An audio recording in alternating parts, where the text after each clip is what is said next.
त्रिरत्न बौद्ध महासंघ से जुड़े हुए हैं सभी लोग।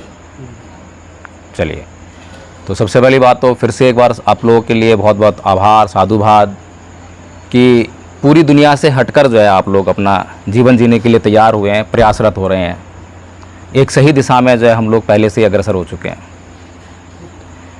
अब मैं केवल एक छोटी सी बात करना चाहता हूँ। परम पूज्य बाबा साहेब डॉक्टर भीमराव अंबेडकर, इनका तो हम सम्मान करते ही हैं, इसमें तो किसी को कोई डाउट नहीं होगा। मैं बहुत जगह जाता हूँ जहाँ पर लोग जो है सम्मान करने की बात तो कहते हैं कि हम बाबा साहेब का बहुत सम्मान करते हैं, लेकिन जब उनसे पूछता हूँ कि सम्मान कैसे करते हो तो वहाँ पर बड़ी निराशा होती है। सम्मान के तौर पर क्या होता है कि 14 अप्रैल आती है, उससे कुछ दिन पहले आती है बाबा साहेब की, तो चंदा इकट्ठा करना शुरू कर देते हैं कि प्रोग्राम करना है। कहीं पर आसपास मूर्ति होती है तो उसको ढूंढ लेते हैं, उसको धोते हैं, मांजते हैं, साफ़ सफाई कर देते हैं, और 14 अप्रैल को जो है एक बड़ा फंक्शन करते हैं, मूर्ति पर फूल चढ़ाते हैं, माला चढ़ाते हैं, हाथ पैर जोड़ते हैं, धूप बत्ती अगरबत्ती करते हैं और जयंती मना लेते हैं। ये उनका सम्मान करने का तरीका है। तो वहाँ मुझे बहुत घोर निराशा होती है कि बाबा साहेब का ये किस तरह का सम्मान कर रहे हैं। तो क्या ये जो सम्मान कर रहे हैं लोग, अभी भारत के लोग, आज बाबा साहेब को जानने वाले लोगों की कमी नहीं है भारत में। पहले के मुकाबले जब परम पूज्य बाबा श्री डॉक्टर भीमराव अंबेडकर ने अपना मिशन शुरू किया, तो उस समय में जब बाबा साहेब काम कर रहे थे तो एक बड़ी समस्या थी। बाबा साहेब की शिकायत थी कि जो मीडिया है वो उन्हें कवर नहीं करता। बात ठीक है, जो जनरल मीडिया था वो उनको कवर नहीं करता था या उनको गलत ढंग से पेश करता था। तो मीडिया हमारे मिशन मूवमेंट के लिए एक बहुत बड़ी समस्या हमेशा से रही है। उसके बाद माननीय कांसीराम जी का मिशन शुरू हुआ, उनकी भी यही समस्या रही कि हमारे काम को दिखाना तो बहुत दूर, हमारी भीड़ को दिखाना तो बहुत दूर, बल्कि बातों को जो है मिस इंटरप्रेट करने का काम करते। लेकिन आज वर्तमान समय में तो हमारे हाथ में खुद ही मीडिया है, तो वो समस्या तो सॉल्व हो रही है। फिर आज तो हमारा जो मिशन है वो बहुत तेज़ गति से बढ़ना चाहिए, नहीं बढ़ना चाहिए। फिर हमारे पास एक अकेले बाबा साहेब हुए, 2, 4, 10 तो नहीं हुए, अकेले बाबा साहेब। और जिस समय बाबा साहेब हैं उस समय समाज में कितने ग्रेजुएट लोग हैं, गिनती पर उंगलियों पर गिनने वाले इतने ही होंगे। तो उस समय अकेले बाबा साहेब हमारे समाज को संविधान दे रहे हैं ना, और संविधान में लोकतंत्र दे रहे हैं, आरक्षण दे रहे हैं, तमाम अधिकार, ये सुख सुविधाएं जो आज हमें जीवन मिला है, ये परम पूज्य बाबा साहेब डॉक्टर भीमराव अम्बेडकर की कृपा से मिला है। कोई डाउट तो नहीं किसी को है? कोई डाउट है? लेकिन आज पढ़े लिखे लोगों की संख्या देखें, कितने लोग ग्रेजुएट हैं, कितने पोस्ट ग्रेजुएट हैं, कितने लोग पीएचडी किए हुए प्रोफेसर हैं, कितने लोग जजेस हैं, आईएएस, आईपीएस। कोई कमी तो नहीं है। आज संख्या लाखों करोड़ों में है पढ़े लिखों की संख्या। लेकिन उसके बावजूद चारों तरफ से क्या आवाज़ सुनने को मिलती है कि हमारा संविधान खतरे में है। ये सुनने को मिलता है, हमारा आरक्षण खतरे में है, हमारे अधिकार खतरे में है। तो आपको कुछ समझ में आता है कि कारण क्या है? एक अकेला अंबेडकर सब कुछ दे रहा है और इतने सारे पढ़े लिखे लोग होने के बावजूद भी सब कुछ खतरे में आ गया। तो इसका कारण क्या है? कुछ समझ में आ रहा है आपको? क्योंकि आप जो है अन्य लोगों के मुकाबले अधिक समझदार हैं, मैं मानता हूं। पढ़े लिखे लोगों की कमी नहीं है, नेताओं की कमी भी नहीं है। आज हर दूसरे दिन जो है इस सोशल मीडिया के माध्यम से नेता बन जाता है। लेकिन समझदार लोगों की कमी है। जब जब हमारे समाज में कोई समझदार पैदा हुआ तो उसने समाज के लिए सब कुछ न्यौछावर कर दिया और समाज का काम आगे बढ़ गया। तो आज क्या समस्या है कि लाखों करोड़ों पढ़े लिखे होने के बाद भी हमारा सब कुछ खतरे में चल रहा है। क्या समस्या समझ में आती है आप लोग? कुछ बताइए मुझे, कुछ डिस्कशन कीजिए इस बात पे। जी, हम संगठित नहीं हैं। हम संगठित नहीं हैं। संगठित क्यों नहीं है? संगठित नहीं तो बात ठीक है, पर संगठित क्यों नहीं है? संगठित नहीं है ये तो फूल पत्ते हो गया। हमें जड़ पे काम करना है ना, जड़ पर काम करेंगे तो काम हो जाएगा। जातियों में बटे हुए हैं। ये भी सबको पता है, लेकिन क्यों बटे हुए हैं, ये क्यों का जो है क्यों मेन सवाल है। हमारी कोई पर्सनल व्यवस्था नहीं है जो सबको एक बना के रखे। ये भी सबको पता है। अभी हमने पंचशील लिए, 5 शील लिए ना, मैं हिंसा नहीं करूँगा, चोरी नहीं करूँगा, व्यभिचार नहीं करूँगा, झूठ नहीं बोलूँगा, शराब नशा नहीं करूँगा। ये कौन नहीं जानता, बताइए मुझे, कौन नहीं जानता? हिंदू नहीं जानता, मुसलमान नहीं जानता, ईसाई नहीं जानता, सब जानते, पूरी दुनिया जानती है कि ये नहीं करना चाहिए, खराब चीज़ है ये। लेकिन भगवान बुद्ध का धर्म जो है यहाँ शुरू नहीं होता। भगवान बुद्ध का धर्म जो है शुरू वहाँ से होता है कि हम जानते हैं कि ये नहीं करना चाहिए, फिर भी हम ऐसा ही क्यों करते हैं। हमें जानते हैं कि ऐसा नहीं करना चाहिए, फिर वही क्यों करते हैं, ये असली समस्या है। और यहीं से भगवान बुद्ध शुरू होते हैं। जहाँ पूरी दुनिया की बुद्धि काम करना बंद कर देती है, वहाँ से भगवान बुद्ध की बुद्धि शुरू होती है। सही कह रहा हूँ, गलत कह रहा हूँ? हैं? तो अभी जो हम डिस्कशन कर रहे हैं वो समस्या नहीं है। एक उदाहरण देता हूँ, कहानी सुना देता हूँ। एक बार एक बुढ़िया जो है अपनी सुई खोज रही थी, बहुत देर हो गई उसको सुई नहीं मिली। एक लड़का वहाँ से गुजरा, देखा कि बुढ़िया परेशान है तो हेल्प कर दूँ।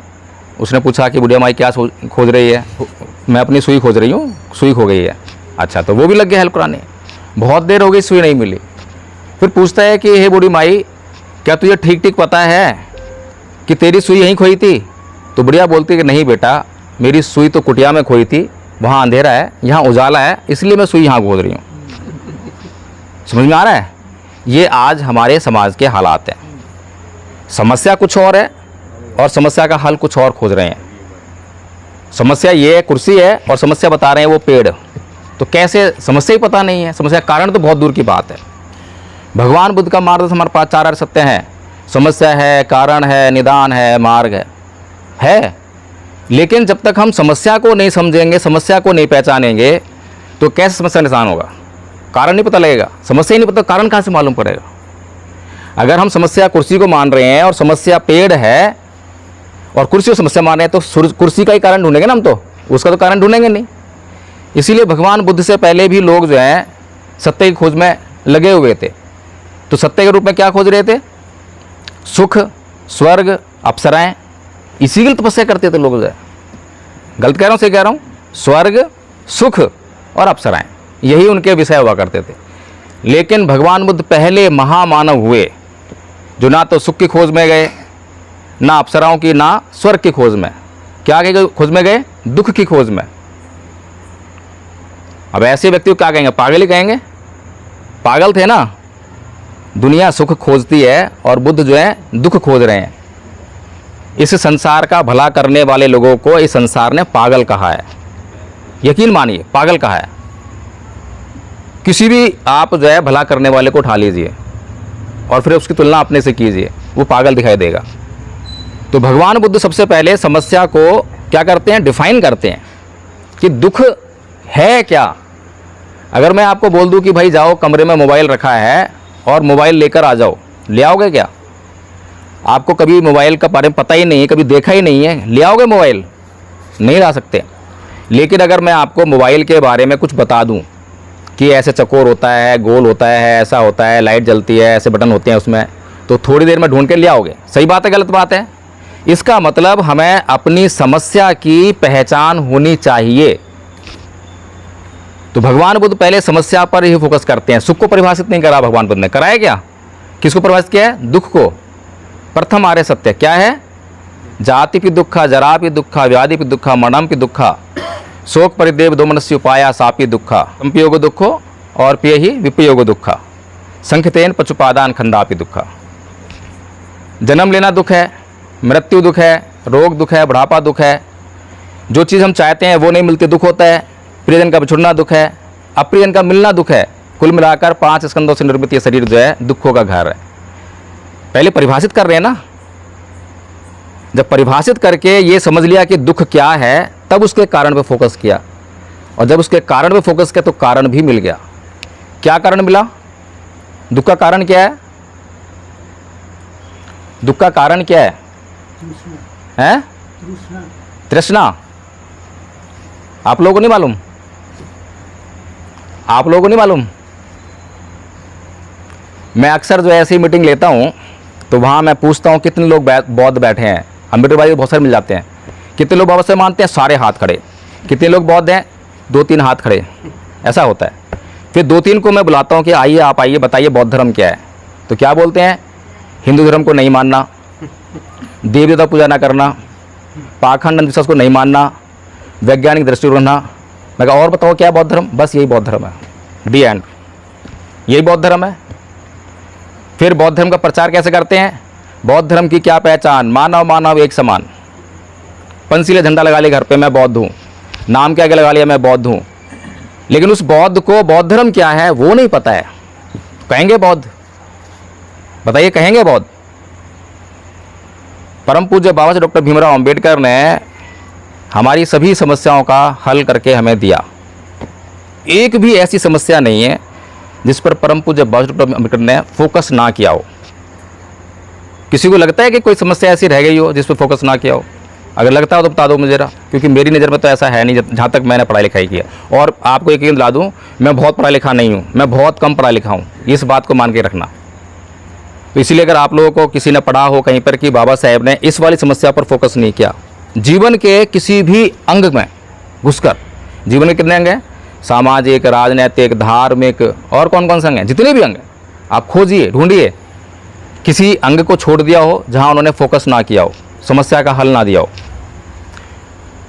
फिर ये जो समाज जो है, क्योंकि मैं आप लोगों से वो वाली बातें नहीं करूँगा जो अन्य लोगों से बात करता हूँ, क्योंकि आप लोग ऑलरेडी जो है तैयार हैं। लेकिन हमें केवल अपनी समस्या पर फोकस करना है कि हमारी समस्या क्या है और हम उसका हल क्या ढूंढ रहे हैं। हमारी समस्या कुछ और है, हल कुछ और ढूंढ रहे हैं। तो अभी जब पूछा हमने, क्या पूछा था हमने सुबह शुरू में? क्या प्रश्न था हमारा? संगठित नहीं है और क्या क्या जवाब आ रहे थे। तो प्रश्न क्या था हमारा? अच्छा, बाबा साहेब का मिशन क्या है ये मालूम है किसी को? बाबा साहेब का मिशन क्या था? अभी संकल्प भूमि पर जो है 23 तारीख को लाखों की भीड़ जमा होगी, तो यहाँ संकल्प लिया था बाबा साहेब ने। तो क्या संकल्प था बाबा साहेब का? मिशन क्या था? बौद्ध में भारत मिशन था। और बताएं, और किसी को मालूम हो तो क्या मिशन था बाबा साहेब का? Political power. और बताइए। अच्छा, कैडर का मतलब क्या होता है? कैडर का मतलब क्या होता है? कैडर, लोग चिल्लाते हैं ना, कैडर, मिशन, मैं मिशनरी हूँ, ये बहुत सुनते हैं हम। जो भी बाबा साहेब का नाम लेता है वो कहता है मैं मिशनरी हूँ। फिर कैडर का भी नाम बहुत सुनते हैं। कैडर क्या होता है? क्या कैडर जो है अनुशासन नहीं है? और अनुशासन एक ही दिशा में चलना, ऐसा ही है ना। जब बहुत सारे लोग किसी बात के लिए विशेष रूप से ट्रेंड कर दिए जाएं, प्रशिक्षित कर दिए जाएं और वो उसी एक दिशा में कार्य करते हैं, एक ही दिशा में अपना बल लगाते हैं, तो रिजल्ट आता है। वही कैडर है ना, यही तो हुआ। तो हमारा कैडर क्या है? एक आदरणीय जी बोल रहे हैं भारत को बौद्ध में करना बाबा साहब का मिशन था। दूसरे आदरणीय जी बोल रहे हैं रानी सत्ता को प्राप्त करना बाबा साहब का मिशन था। बाबा साहब का मिशन क्या था? सबसे पहली कमी तो हमारे भीतर ये आ गई कि हम कैडराइज नहीं है, यानी कि एकरूपता नहीं है मिशन के बारे में, मिशन ही पता नहीं है हमें। तो हम कर क्या रहे हैं बाबा साहब का नाम लेके? बाबा साहब तस्वीर रखी हुई है, बुद्ध की प्रतिमा लगाई हुई है, क्यों लगाई हुई है? इनका अपमान करने के लिए? आप लोग तो फिर भी बहुत सम्मान करते हैं, क्योंकि मैंने कहा कि आप जो है बहुत हद तक तैयार हैं। लेकिन मैंने ऐसे लोग देखे हैं जो अभी बताया मैंने आपको कि 14 अप्रैल को जागेंगे, धूपबत्ती अगरबत्ती करेंगे, मूर्ति को जो है नहलाएंगे धुलाएंगे, पूजा पाठ करेंगे, फिर मंच लगा के भाषणबाजी करके सो जाएंगे। अच्छा, सम्मान करना कैसे होता है बाबा साहब का? बाबा साहब सम्मान कैसे करा जाए? उन्होंने बताए हुए मार्ग पे चलना। ठीक बात है, ये तो बात बिल्कुल ठीक है। जागे हुए लोग तो ये जानते हैं कि उनके विचारों पर चलना। अगर मैं बाबा साहेब को फूल ना चढ़ाऊं, माला ना चढ़ाऊं, उनकी तरफ देखूं भी ना, और उनका जो बातें हैं उसको मानूं, तो उनका सम्मान है अपमान है? सम्मान। सही बात है। तो ये बात तो हमें अच्छी तरह से पता लग गई है। मैंने पहले कहा आप लोग जो है ज़्यादा जागे हुए लोग हैं। तो हमें पहली बात तो ये पूजा पाठ जो है, पूजा पाठ का भी मतलब समझना चाहिए। आप लोग जो है तिरतन बौद्ध महासभा समझते हैं, तो ज़रूर कुछ ना कुछ प्रोग्राम होते रहते हैं, मैं मानता हूँ। और मैं भी उसका सदस्य रह चुका हूँ, मैंने भी कैंप अटेंड किए हैं। तो पूजा का मतलब क्या होता है, कितने लोगों को पता है? मैं जो बात करूँगा किसी एक विषय पे बात नहीं करूँगा। आप सोचें कि मैं धर्म पर चर्चा करूँगा, मैं राजनीति पर करूँगा, मैं समाज पे करूँगा, एक पर नहीं। मेरा विषय है, और बाबा साहेब का भी मिशन यही था। मैं बता दूँ, बाबा साहेब का मिशन था समाज का उत्थान करना। सही बात है, 100 की एक बात, समाज का उत्थान करना बाबा साहेब का मिशन था। तो हमारा मिशन क्या होना चाहिए? वही सिंपल सी बात है। और हमारा मिशन है क्या? क्या हमारा मिशन ये है? नहीं, हमारे जो महापुरुषों ने दिया वही मिशन हमारा है हमारा मिशन? नहीं है। अगर ये हमारा मिशन होता तो एक अकेला अंबेडकर सब कुछ दे रहा है और इतने लाखों लोग जो है उनका मिशन भी यही है, और संविधान खतरे में आ गया? कैसे आ गया? नहीं आता। मिशन हमारा ये नहीं है। हमारा मिशन है नकली खाना। हम नकली खाना खाते हैं सारे? नकली खाना खाते हैं या असली खाते हैं? असली पक्का? का। सही बात है, गारंटी है इस बात की, क्योंकि हम लोग जिंदा बैठे हैं यहाँ पर। नकली खाते तो मर गए होते, ये तो बात ठीक है। लेकिन मिशन मूवमेंट का कौन सा खाना खाते हैं? मिशन मूवमेंट का कौन सा खाना खाते हैं? मेरी बातें बोर तो नहीं कर रहे आपको? जो है नहीं। तो मिशन मूवमेंट का कौन सा खाना खाते हैं? मैं थोड़ा सा गाइड कर देता हूँ कि नकली खाना क्या है और असली खाना क्या है। नकली खाना है लोभ, लालच और निजी स्वार्थ। मिशन मूवमेंट का नकली खाना है लोभ, लालच और निजी स्वार्थ। और असली खाना है त्याग, समर्पण और बलिदान। आप खुद डिसाइड कर लीजिए हम कौन सा खाना खाते हैं। त्याग, बलिदान और समर्पण खाते हैं? खाते हैं। मुझे तो नहीं लगता, कि रिजल्ट नहीं आ रहे ना। सब नहीं खाते, हम तो वही। अच्छा बताइए कैसे त्याग करते हैं आप? क्या त्याग करते हैं? मैं क्या त्याग करता हाँ। नौकरी नहीं गए और यहाँ आ गए। नौकरी छोड़ के यहाँ आ गए। अच्छा, आज की नौकरी थी आपकी जो अभी की? अच्छा ठीक है, बहुत अच्छा त्याग है। और कोई बताएं क्या त्याग करते हैं आप लोग? सारे मतलब जो नकली असली खाना खाते हैं त्याग उसका, मिशन मूवमेंट का जो बताया अभी मैंने, सारे असली खाना खाते हैं मिशन मूवमेंट का, सारे त्याग समर्पण बलिदान करते हैं, पक्की बात है। तो बताइए क्या क्या त्याग करते हैं अपने जीवन में आप मिशन मूवमेंट के लिए? क्या त्याग करते हैं? विचारों को त्याग करते हैं हम लोग। अच्छा, और बताइए। घर पे बच्चे छोड़ के अभी समय का त्याग। अच्छा समय का त्याग करते हैं। ठीक है। यानी जो महापुरुषों ने जो मार्ग बताया है उसको घर घर तक पहुंचाते। हम महीने में 1-2 दफ़ा तो ये प्रोग्राम करके जहाँ ये मार्ग लोगों के बताया बीच में हुआ जाते हैं। उसको पहुंचाते हैं। देखिए, मैं पहले ही आपको कह चुका हूँ कि मैं आप लोगों से बहुत हद तक संतुष्ट हूँ, खुश हूँ। मुझे बहुत प्रसन्नता है कि आप कम से कम जो है उतना त्याग कर रहे हैं। लेकिन त्याग का मतलब होता है, त्याग करने में कष्ट होता है ना? अगर त्याग की परिभाषा पूछनी हो तो बाबा साहेब से पूछो। गलत कह रहा हूँ, सही कह रहा हूँ? त्याग, अभी हम लोग क्या त्याग करते हैं? मैंने बाबा साहेब का जन्मदिन मनाना है तो 100 रुपये दान कर दिया, मेरा त्याग हो गया। 1000 रुपये दान कर दिया, त्याग हो गया। 1 लाख रुपये कहीं मूर्ति लगानी है, मैंने दान कर दिया तो त्याग हो गया। 1 लाख रुपये मैं जब त्याग करूँगा जब मैं 50 लाख का आदमी हूँ, और 1 लाख का भी दान जब करूँगा जब उस मूर्ति पे मेरा नाम आएगा कि ये मूर्ति मैंने लगवाई है। ये मेरा त्याग है। अब सोचिए, इस त्याग से कुछ होने वाला है क्या? तो हमारी असली समस्या ये है कि हम लोग जो हैं सामाजिक ईमानदार लोग नहीं हैं। सही। अगर हम लोग सामाजिक ईमानदार होते तो हमारी कोई समस्या नहीं है। और आज हम वास्तव में ये बातें बिल्कुल सही सुनते हो आप कि संविधान खतरे में है, लोकतंत्र खतरे, सब कुछ खतरे में आ गया है। ये 100% बात ठीक है, गलत बात नहीं है। लेकिन किसकी वजह से खतरे में आया उनको पहचानना जरूरी है। आज हम लोग जो हैं इस खतरे में आ गए हैं, इस कदर खतरे में आ गए हैं, लेकिन निराशा में एक आशा है। वो आशा क्या है? नंबर। हमारे पास नंबर है, हमारे पास नंबर है। खतरे में हमें किसने डाला है? खतरे में हमें किसने डाला है? कौन डालना चाहता है हमें खतरे में? मनुवादी। कितना नंबर है उनका? 15। 15। और हमारा नंबर क्या है? 50।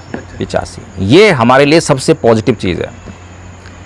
लेकिन अगर हम सामाजिक ईमानदारी से काम करें और ये 85 नंबर को जागरूक कर दें तो क्या 15% की कुछ औकात है? कुछ भी नहीं। अभी पीछे जो है अमित शाह ने एक बात कही संसद में कि जय भीम बोलना, संविधान चिल्लाना, ये फैशन बना रखा है। बात सही थी, गलत थी? गलत का सही कहा उसने? सही कहा।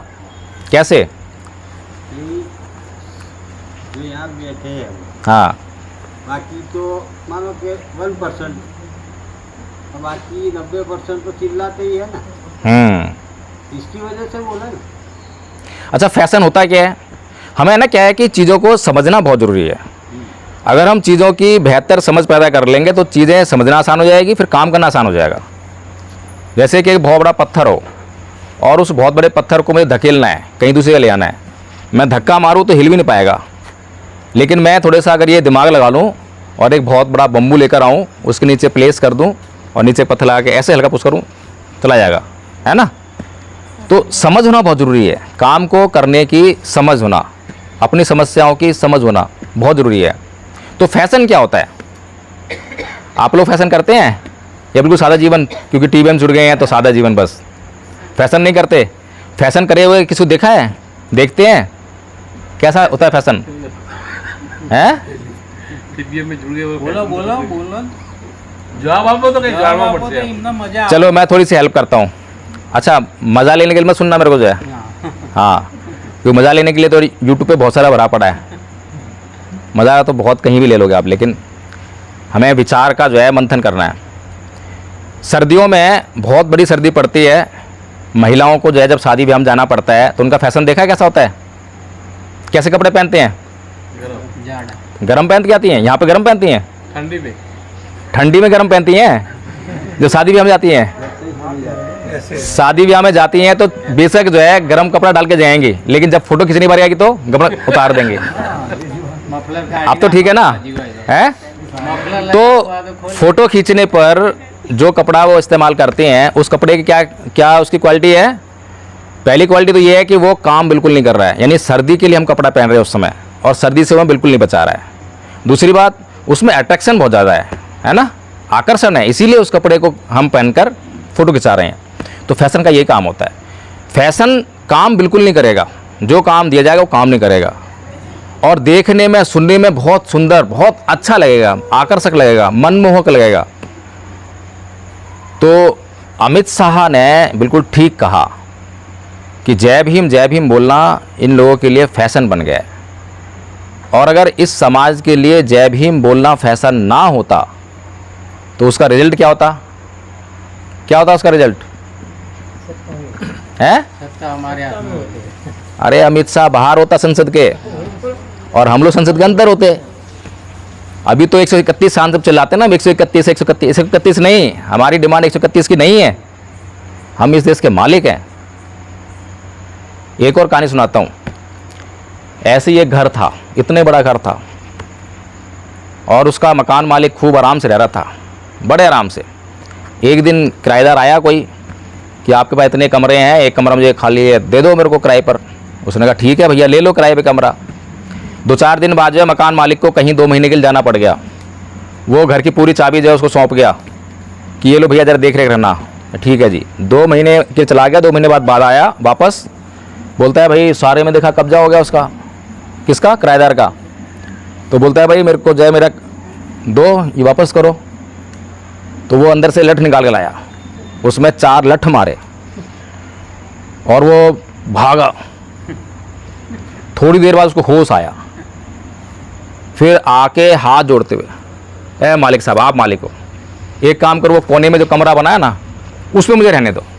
अच्छा वहाँ रहना है? हाँ रह सकता है, लेकिन तुझे मेरे घर का काम करना पड़ेगा, वही फ्री में, वही फ्री में। मालिक मंजूर है। वो जो इतने बड़ी कोठी का मालिक था, वो एक कोने में एक कोठरी में पड़ा हुआ है, और वो भी किस कंडीशन पर कि घर का सारा काम करना पड़ेगा। अब क्या हो गया? घर का मालिक क्या हो गया? गुलाम। नौकर को तनख्वाह मिलती है, तनख्वाह नहीं दोगे तो काम छोड़ चला जाएगा, गुलाम हो गया। अब समझ में आ गई कहानी किसकी है? हैं? किसकी कहानी है ये? ये कहानी हमारी है, हमारी हैं?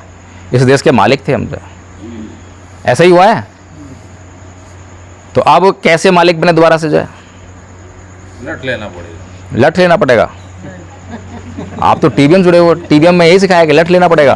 पानाति पाता वेरमणि सिक्खापदं समादया है। उसने जो हथियार इस्तेमाल किया वो हमको करना पड़ेगा।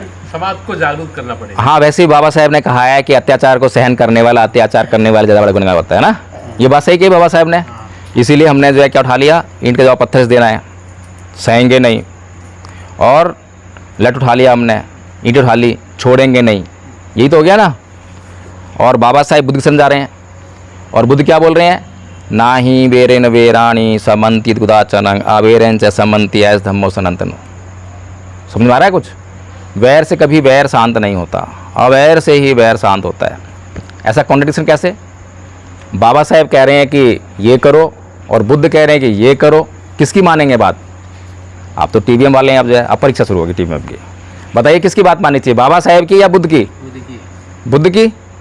और बाबा साहेब बात का क्या होगा? वो भी माननी चाहिए। कैसे मान लो दोनों बात? एक हिंसा करने के लिए कह रही है, क्या हिंसा करने के लिए कह रही है? कैसे हो सकता पॉसिबल? बाबा साहब का मिशन चलाने के लिए बाबा साहब की बात मानना पड़ेगा। और बुद्ध की बात का क्या होगा? बुद्ध का मिशन चलाने के लिए बुद्ध की बात मानना पड़ेगा। और बाबा साहेब कहते हैं, और आएगा ऐसे करना पड़ेगा। और बाबा साहेब क्या कह रहे हैं? नत्थी में शरणंग अय्यंग बुद्धो में शरणंग वरंग एतेन सचवज्जेन होतु में जंग मंगल है। फिर क्या करोगे आप जो है? शरण का ये मतलब हुआ कि उसकी बात ना मानना। फिर आप शरण गमन किए हो, शरण का मतलब क्या होता है? शरण जाना। शरण जाना। शरण क्यों जाते हैं बताइए? शरण क्यों जाते हैं? गाना गाने के लिए? बुद्धं शरणं गच्छामि धम्मं शरणं गच्छामि, इसलिए करना, अनुसरण हैं? है, अनुसरना है। शरण क्यों जाते हैं? पता होना चाहिए ना। नमन क्यों करते हैं? वो बातें आचरण में लाने के लिए। अच्छा, खाली गाने का नहीं है। हम किस किस की शरण जाते हैं? बुद्ध, धम्म और संत। इसके अलावा बाबा साहब। आप कभी रास्ते में जा रहे हो और बारिश आ गई हो तो छुपते हो ना? कहाँ छुपते हो? जहाँ जगह मिल जाए, पेड़ के नीचे, के छज्जे के नीचे, घर में, गुफा में। ये सारे हमारे शरणगाह स्थल हैं। इसका मतलब क्या हुआ कि जिससे हमारी रक्षा हो सके उसकी शरण जाते हैं। हर की शरण नहीं जाते। जिसके भीतर हमारी रक्षा करने की योग्यता है, क्षमता है, उसी की शरण जाएंगे। हर की शरण कैसे जाएंगे? बुद्ध की शरण इसलिए जाते हैं क्योंकि बुद्ध के भीतर हमारी रक्षा करने की ताकत है, क्षमता है, योग्यता है। धम्म की शरण इसलिए जाते हैं कि उसके अंदर हमारी रक्षा करने की योग्यता है। संघ की शरण इसलिए जाते हैं, ऐसे नहीं जाते हम। बुद्ध के धम्म में कोई काम ऐसे नहीं होता, नौटंकी नहीं है बुद्ध का धम्म। बुद्ध के धम्म में कल्याण ही कल्याण है? आरंभ में कल्याण, मध्य में कल्याण, अंत में कल्याण ही कल्याण है। लेकिन उस कल्याण को कैसे लाया जाए, अभी तो यहीं टक गए हम जो है। बुद्ध की माने या बाबा साहेब की माने? अब बाबा साहेब ये वाली बात कह रहे हैं और बाबा साहेब के ऊपर खुद बचपन से अत्याचार हो रहा है। बचपन में टीचर क्लास में नहीं घुसने दे रहा, नाई बाल नहीं काट रहा, चपरासी पानी नहीं पीने दे रहा, पूरे बड़ोदरा शहर में जो है रहने के लिए जगह नहीं मिली, अत्याचार हो रहे हैं। किसके खिलाफ उठाई? किसके खिलाफ एफआईआर कराई? किससे मुआवजा मांगा? तो मतलब उन्होंने सहन कर लिया। समाज को तो ये बोल रहे हैं और खुद कुछ कर रहे हैं। क्या मामला है ये? क्योंकि हम समझते नहीं हैं। ना तो बाबा साहेब गलत हैं, ना बुद्ध गलत हैं, बस हम समझ नहीं रहे हैं how to handle the circumstances. Circumstances को कैसे हैंडल करना है, ये एक जो मैकेनिज्म है, ये हमें समझ में नहीं आया। वो नहीं है। इसीलिए हमारी समस्याओं का अंत होते दिखाई नहीं दे रहा। सारी बात ये है। अभी कुछ लोग बोलेंगे कि भाई बाबा साहेब ने कहा है शिक्षित बनो, संगठित रहो, संघर्ष करो, ऐसे ही बोला है। सही बात है। अब देखिए अंग्रेजी में क्या बोला बाबा साहेब ने? अंग्रेजी में बोला या हिंदी में बोला? गौरंग साहब जरा एक गिलास पानी थोड़ा सा देना। बताइए, इंग्लिश में बोला बाबा साहेब ने या हिंदी में बोला है? बाबा साहेब ने सारी कथा कहानी अपनी जो लिखी है वो हिंदी में लिखी है, मराठी में लिखी है या इंग्लिश में लिखी है? इंग्लिश में। ठीक है, तो अंग्रेजी में क्या कहा है? Education agitate and organization. नहीं, ठीक बोला आपने, लेकिन थोड़ा गलत हो गया। एजुकेशन नहीं, एजुकेट। एजुकेट, एगिटेट एंड ऑर्गेनाइज, यही तो बोला है। अब मुझे ये बताइए कि एजुकेट का मतलब शिक्षित बनो होता है क्या? पढ़े लिखे हैं हम सारे? कोई ऐसा तो नहीं जो अनपढ़ हो? सब पढ़े लिखे हैं ना, अंग्रेजी जानते हैं। तो एजुकेट का मतलब क्या है? शिक्षित होना। शिक्षित होना, पक्की बात है। पक्की बात है। अच्छा, वर्ब क्या होती है? क्या? वर्ब, क्रिया, वर्ब, वर्ब, हाँ वर्ब नाउन समझते हैं ना? हाँ। तो वर्ब क्या होती है? हम जो क्रिया करते हैं वो वर्ब। जिस शब्द में काम का होना पाया जाता है उसे कहते हैं ना। हाँ तो एजुकेट क्या है, वर्ब है या नाउन है? नाउन, ऐसे नाउन है लेकिन वर्ब है। वर्ब के एजुकेट वर्ब है। वर्ब तो क्या होगा इसका मतलब? अब शिक्षित बनो या शिक्षित करो? देखो कितना बदल गया मतलब। दोनों में फर्क मालूम है? कितना फर्क है? शिक्षित बनो और शिक्षित करो में फर्क मालूम है? एक एक बात में कितनी गहराई है। बाबा साहेब कोई भी बात ऐसा ना कर रहे हैं, विश्व का सबसे बड़ा विद्वान बात कर रहा है आपसे, हैं? The sun, the symbol of knowledge, the greatest Indian, ऐसी उपाधियां किसी और को नहीं मिली हैं पूरी दुनिया में। चाहे कार्ल मार्क्स का पूरा बोलवाला हो, उसको बोला द सन, उसको बोला द सिंबल ऑफ नॉलेज, लेकिन जिसको बोला उसको तो उसके लोग ही नहीं जानते हैं। जानते हैं क्या हम? और हम पूरी दुनिया में गा रहे हैं शिक्षित बनो, शिक्षित बनो। क्या फ़र्क है वैसे इस दोनों में? दोनों बातों में फ़र्क क्या है? शिक्षित बनाओ बोलने का है ना। शिक्षित करो में और शिक्षित बनो में क्या फ़र्क है? क्या आपको शिक्षित बनो में निजी स्वार्थ की, लोभ की, लालच की बू नहीं आ रही है क्या? मैं शिक्षित बन जाऊं, मैं बनूंगा तो फिर मैं क्या करूंगा? मैं अपना पेट पालूंगा, अपने परिवार का पेट पालूंगा। ये हो गया ना इसका मतलब। और शिक्षित करो में क्या है? एक कर्तव्य बोध है। औरों के भी मैं अनपढ़ हूं लेकिन दूसरे को शिक्षित कर सकता हूं। मेरे पास जगह है, मैं जगह दे सकता हूं। मेरे पास पैसा है, मैं पैसा दे सकता हूं। मेरे पास स्कूल है, मैं स्कूल में एडमिशन दे सकता हूं। शिक्षित करने की मेरे अंदर अगर कर्तव्य बोध होगा तो मैं अपने समाज को शिक्षित करने की तरफ बढ़ूंगा। समाज को, अपने परिवार को नहीं, समाज को। बाबा साहेब समाज के लिए समर्पित है ना। एक बार नेहरू जी और गांधी जी संसद से बाहर, आप बैठिए ना, नेहरू जी और बाबा साहेब जो हैं संसद से बाहर निकल रहे हैं और नेहरू जी बोल रहे हैं, ए बाबा साहेब तुम क्या समाज के लिए काम कर रहे हो?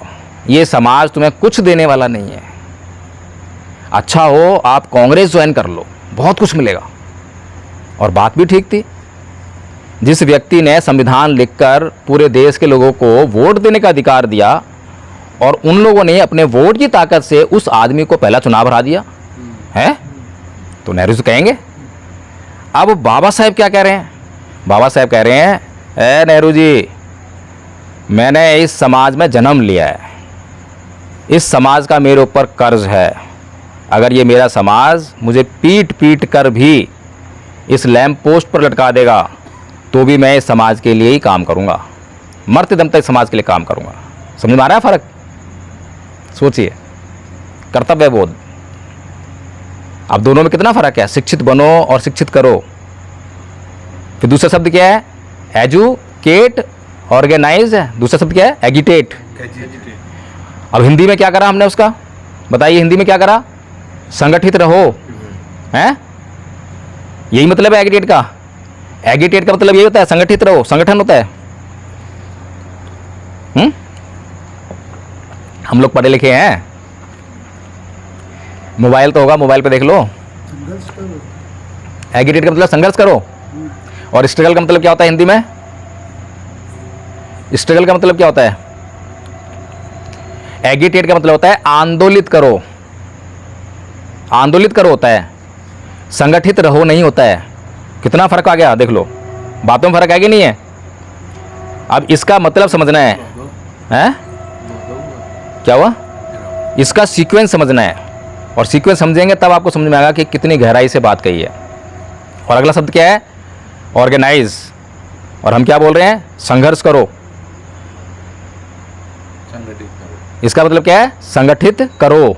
तीनों वर्ब हैं और तीनों में करने के लिए बोल रहे हैं। शिक्षित करो, आंदोलित करो और संगठित करो। संघर्ष की तो बात ही नहीं कही है। सोचिए अब जो है, संगठित की बात ही नहीं कही है, हैं? अब ये आंदोलित करो क्या होता है? किसे कहते हैं आंदोलन? कोई बताइए। आंदोलन तो बहुत करते हैं, दूसरों को जगाना। दूसरी जगह ना। किसे कहेंगे आंदोलन? आंदोलित होना किसे कहेंगे? बताएं और बताएं। आंदोलन तो हम दिन रात करते हैं ना, आंदोलनकारी हैं? हम अम्बेडकरवादी हैं, आंदोलन के आदी हैं, संघर्षों के आदी हैं। ये गाना गाते हैं, चलो मैं एक कहानी सुनाता हूँ। दो लड़के थे, एक ही क्लास में पढ़ते थे, और हिस्ट्री का कोई सब्जेक्ट रहा होगा या सामाजिक विज्ञान रहा होगा। उसमें एक घटना का जिक्र हुआ कि किसी ज़िले में कुछ दलित परिवार रहते थे, संख्या उनकी थी, उनमें परिवारों में जो जहाँ रहते थे घरों में आग लगा दी गई, महिला साथ में दुर्व्यवहार हुआ और बहुत से लोगों की हत्या कर दी गई। ये घटना को जो है दोनों स्टूडेंट्स पढ़ रहे हैं, और एक स्टूडेंट्स ने उसको घटना को अच्छी तरह से याद कर लिया, बहुत अच्छी तरह से, एक एक चीज़, कितने लोग मारे गए, कितने घर जले, कितना नुकसान हुआ, एक एक फैक्ट उसने याद कर लिया। एग्ज़ाम आया तो उसने यूं का त्यों लिख दिया और बहुत अच्छे नंबर मिले। आगे चलकर उसने कंपटीशन की तैयारी की, क्योंकि याद करने वाला स्टूडेंट था, मेधावी था, तो कंपटीशन में भी थ्रू आउट निकल गया, नौकरी लग गई और मौज की ज़िंदगी जी रहा है, ऐसो आराम। IAS IPS बन गया तो मौज आएगी ना। दूसरा जो स्टूडेंट था उसका साथी, उसने उस घटना को पढ़ा, उसके तन बदन में आग लग गई, नींद उड़ गई, चैन गायब। मेरे समाज के ऊपर अत्याचार हुआ, क्यों हुआ, किसने किया, ये कैसे, इसको कैसे रोकूं, इसको जो है आगे अत्याचार ना हो, इसके लिए मैं क्या करूं। वो जो है कोई अच्छी नौकरी तो नहीं मिल पाई, लेकिन समाज के लिए जो है उसने आंदोलन खड़ा कर दिया। अब बताओ एगिटेशन कहाँ पर हुआ, पहले वाले में, दूसरे वाले में? दूसरे वाला, और हमारा समाज पहले वाला है दूसरे वाला है? पहले वाला। तो समस्या हल होंगी? समझ में आ रही है समस्या क्यों हल नहीं, समस्या हल क्यों नहीं हो रही हैं? अभी आदरणीय प्रोफेसर रतनलाल जी को हम जानते ही हैं, सब जानते हैं, जानते हो? और मुझे जानते हैं, मुझे जानते हैं, मुझे तुमको थोड़ा कम। नहीं, बिल्कुल नहीं जानते होंगे, नहीं जानते हैं। चलिए थोड़ा जानते होंगे। अब प्रोफेसर रतनलाल जी ने ऐसा कौन सा महान काम किया समाज के लिए जो आप जानते हैं, उन्हें जरा बताएं। आदरणीय लक्ष्मण यादव, आदरणीय राजेंद्रपाल गौतम, इतने बड़े बड़े नाम हैं, आज सोशल मीडिया में बहुत बड़ा नाम है, और आप लोग कभी यहाँ अपने आप प्रोग्राम करोगे तो उनमें से ही किसी को वक्ता बनाने का प्रयास करोगे, क्योंकि कार्यक्रम सफल करना है। और कार्यक्रम सफल कैसे होगा? बहुत सारी भीड़ आएगी तो कार्यक्रम सफल होगा। और भीड़ कैसे आएगी? नाम के पीछे आएगी। आज हमारे यहाँ दिल्ली विश्वविद्यालय के प्रख्यात प्रोफेसर रतनलाल जी आ रहे हैं, सारे में घोषणा होगी, और सारे लोग जो अरे हाँ हम भी देखते हैं सोशल मीडिया पे, हम भी देखते हैं, हम भी देखते हैं, आज देख कर आएंगे, सारी भीड़ जमा, और आपका प्रोग्राम सफल। और मिशन, प्रोग्राम तो सफल हो गया, और मिशन क्या हुआ? मिशन चला गया कांग्रेस में सफल होने के लिए, ऐसा ही है? अभी कांग्रेस ज्वाइन कर ली। नहीं, मिशन सफल हो गया ना। आप प्रोग्राम को सफल करने के लिए सब कुछ भूल जाते हो, और उस प्रोग्राम को करके क्या हासिल कर रहे हो बताइए मुझे। बाबा साहेब की जयंती पर एक दिन में ये भूखा नंगा समाज जो अपने आप को दलित कहता है, दिन रात आरक्षण आरक्षण चिल्लाता है, एक दिन में करोड़ों अरबों रुपया फूंक देता है बाबा साहेब की जयंती मनाने के लिए। बताइए सही कह रहा हूँ, गलत कह रहा हूँ? सही। इस करोड़ों अरबों रुपए की कितनी वैल्यू है? वैल्यू है या नहीं है? और किस बात पे खर्च कर रहा है ये? सिर्फ जयंती मनाने पे। और लाखों रुपया कोई भी प्रोग्राम करोगे ना इन महानुभावों के सम्मान में, कोई प्रोग्राम करोगे तो लाखों रुपए का मंच लगाते हो, लाखों रुपए खर्च कर देते हो, और कहाँ से लाते हो? समाज से चंदा इकट्ठा करके। इतना काम आप करते हो, इतनी ही मेहनत अगर बिल्कुल सटीकता के साथ में मिशन के ऊपर कर ली जाए तो क्या ये मिशन सफल नहीं होगा? बताइए मुझे। अभी आदरणीय प्रोफेसर रतनलाल जी को प्रोफेसर रतनलाल किसने बनाया? बताएं मुझे, हैं? समाज समझ बताया ना। लक्ष्मण यादव को किसने बनाया? लक्ष्मण यादव समाज ने। कैसे बने? सोशल मीडिया से। हमने उनके वीडियो देखे, हमने उनके वीडियो वायरल किए, यही किए ना। फिर उनके लिए मंच भी लगाया, मंच पे उनको बुलवाया, उनके लिए यूट्यूबर बुलाए, उनके वीडियो बनवाए, वो वायरल हुए, तभी तो पूरी दुनिया में पहचान बनी। और जब समाज से वो नेता बने और समाज से नेता बन के चले गए दूसरी जगह पर। अच्छा, अभी एक बात तो है सभी को समझ में आएगी, बीजेपी हमारे लिए खतरा है। आती है समझ में बात? बीजेपी को रोकना है, तो बीजेपी कौन रोकेगा? कौन रोकेगा? आपकी तो अपनी कोई पार्टी जो पावर में है नहीं जो रोक सके, तो अब कौन रोकेगा? कांग्रेस रोकेगी, सीधी सी बात है। तो फिर अब हमारा समाज किसको वोट देगा? कांग्रेस को वोट देगा। ये हमारा मिशन चल रहा है, ये हमारा मिशन चल रहा है, यही मिशन है ना। और 70 साल से यही चल रहा है। थोड़ा सा हम रिलीफ में आते हैं, तुरंत ही एक खतरा पेश कर दिया जाता है, देखो इससे खतरा है, इससे तो जीतेंगे नहीं, इसको वोट दे दो। हमें अपना वोट हमें कब मिलेगा? बाबा साहेब जब संसद भवन में, संविधान सभा में संविधान को पास करा के बाहर निकल रहे हैं तो क्या बोल रहे हैं? आज मैंने रानी के पेट का ऑपरेशन कर दिया है, अब इस देश का राजा रानी के पेट से नहीं बैलेट पेपर से बनेगा। बड़े खुश हैं और कह रहे हैं जाओ ऐ मेरे समाज के लोगों, अपने घरों की दीवारों पे लिख दो तुम इस देश के शासक हो, बोल रहे हैं। तो हम कब अपने लिए वोट देंगे? पिछले 70 साल से तो अपने आप को नहीं, हम कांग्रेस को दे जा रहे हैं वोट दे, फिर कोई और दिल्ली में आम आदमी पार्टी आ गई तो उसको दे दिया वोट है, लेकिन अपने आप को वोट नहीं दे रहे हैं। ये जो प्रोफेसर रतनलाल जी जो हैं, ये कौन है? बुद्धिजीवी है ना। बुद्धिजीवी कौन होता है? हम बुद्धिजीवी किसको मानते हैं? समाज के लिए काम करें। समाज के लिए काम करें।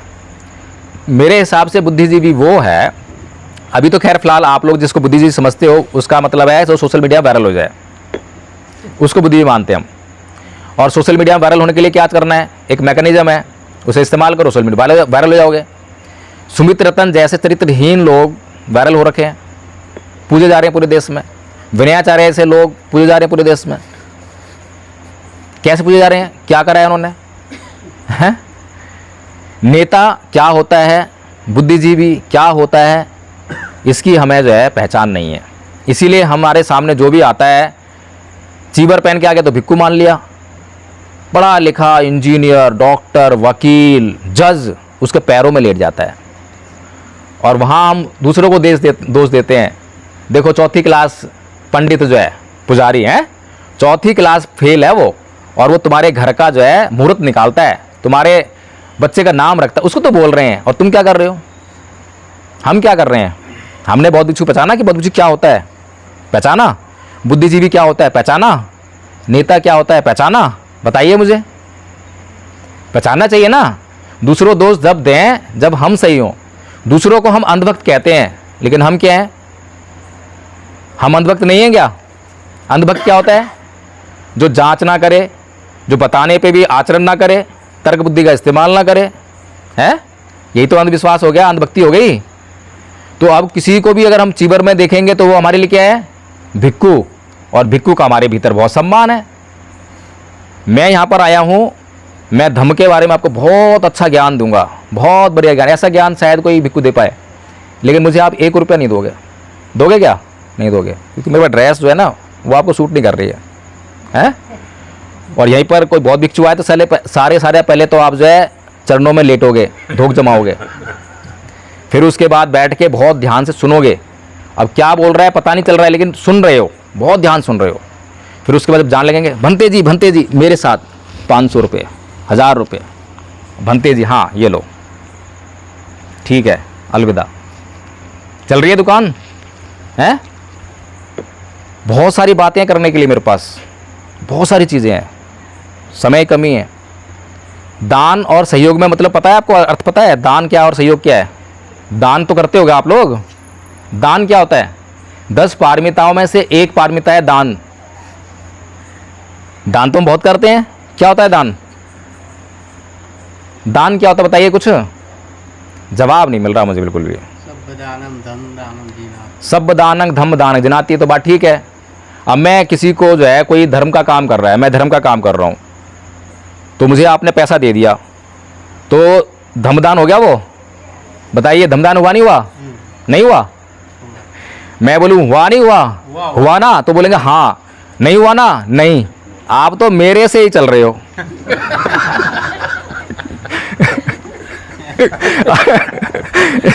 आप जो है इंतजार कर रहे हो कि एडवोकेट जयवीर प्रकाश की मुंडी किधर हिलती है। ये इसकी मुंडी हाँ में हिल रही है, इसकी मुंडी ना में हिल रही है। दोनों चलता है।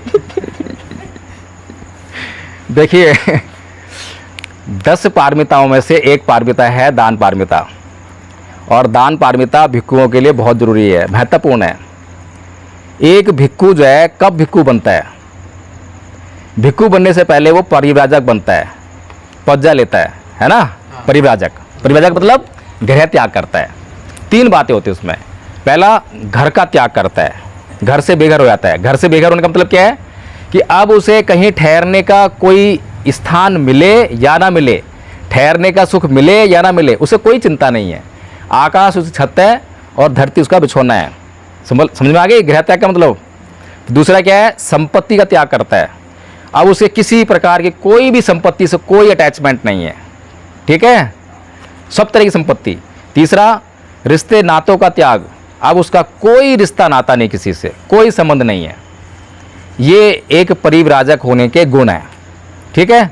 फिर एक परिव्राजक जो है सत्य की खोज में होता है। अच्छा ठीक, थैंक यू।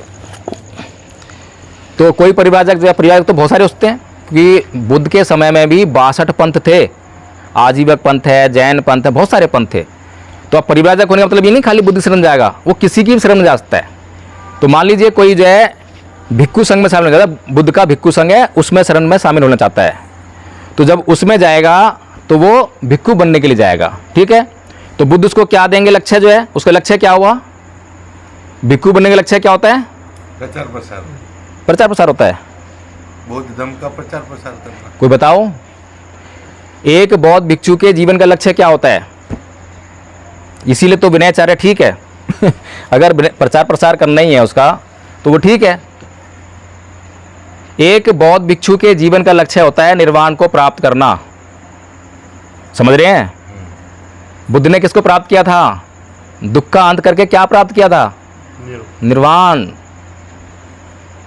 अंतिम लक्ष्य क्या है जीवन का, इतने सारे जीव उत्पन्न हो रहे हैं, ये उत्पन्न हो रहे हैं, मरते हैं, इस दौरान जो बहुत दुख झेलते हैं, जाति पे दुखा, जरा पे दुखा, व्याधि पे दुखा, मरणम पे दुखा, इतने सारे दुखी दुख है, जीवन दुखी दुख है। इस दुख से मुक्ति होना ही हमारा जो लक्ष्य है, और निर्वाण प्राप्त करके इस दुख से मुक्त हो सकते हैं। तो निर्वाण को प्राप्त करना ही अल्टीमेटली, चाहे एक जन्म लो चाहे 1000 जन्म लो। भगवान बुद्ध को 1 लाख कल्प जन्म लेने पड़े, पता नहीं कितने होते मुझे पता नहीं है, जब जाकर उनको निर्वाण प्राप्त हुआ। तो एक बौद्ध भिक्षु, जब बौद्ध भिक्षु जो है गृह त्याग करता है तो उसका लक्ष्य जो है निर्वाण प्राप्त करना होता है। और निर्वाण प्राप्त कब होता है, कब होता है निर्वाण प्राप्त। आप लोग धम्म पढ़ते ही नहीं क्या बिल्कुल भी। राग, द्वेष, मोह सब छूट जाए। समता में जब कोई स्थित हो जाता है, समता कैसे स्थित होती है, हमारे पास 6 इंद्रियां हैं, 6 इंद्रियों के अपने विषय हैं, ये तो विपස්සना जाने वाले भी जानते होंगे। 6 इंद्रियों के अपने विषय हैं, विषय के प्रति जब क्या नाम इंद्री जो है आकर्षित होती है या उसका उससे मेल होता है तो वेदना होती है, सुख वेदना, दुख वेदना। सुख वेदना जो है आपका राग पैदा करती है, दुख वेदना घृणा द्वेष पैदा करती है। तो इन दोनों के बीच के भाव में रहना, इन दोनों से बचना, तो वो समता है, उसमें अपना जीवन जीना, उसमें स्थित हो जाना। तो जब इसमें परमानेंसी आ जाती है, अब थोड़ी देर के लिए तो मैं हो जाऊंगा, थोड़ी देर के लिए, कुछ क्षण के लिए, लेकिन परमानेंट नहीं हो पाऊंगा। तो जब कोई निर्वाण को प्राप्त कर लेता है तो उसके शरीर पर 4 मुद्राएं अंकित हो जाती हैं, जिसको ब्रह्म विहार कहते हैं। कौन कौन सी, मैत्री, उपेक्षा, करुणा, मुदिता और करुणा।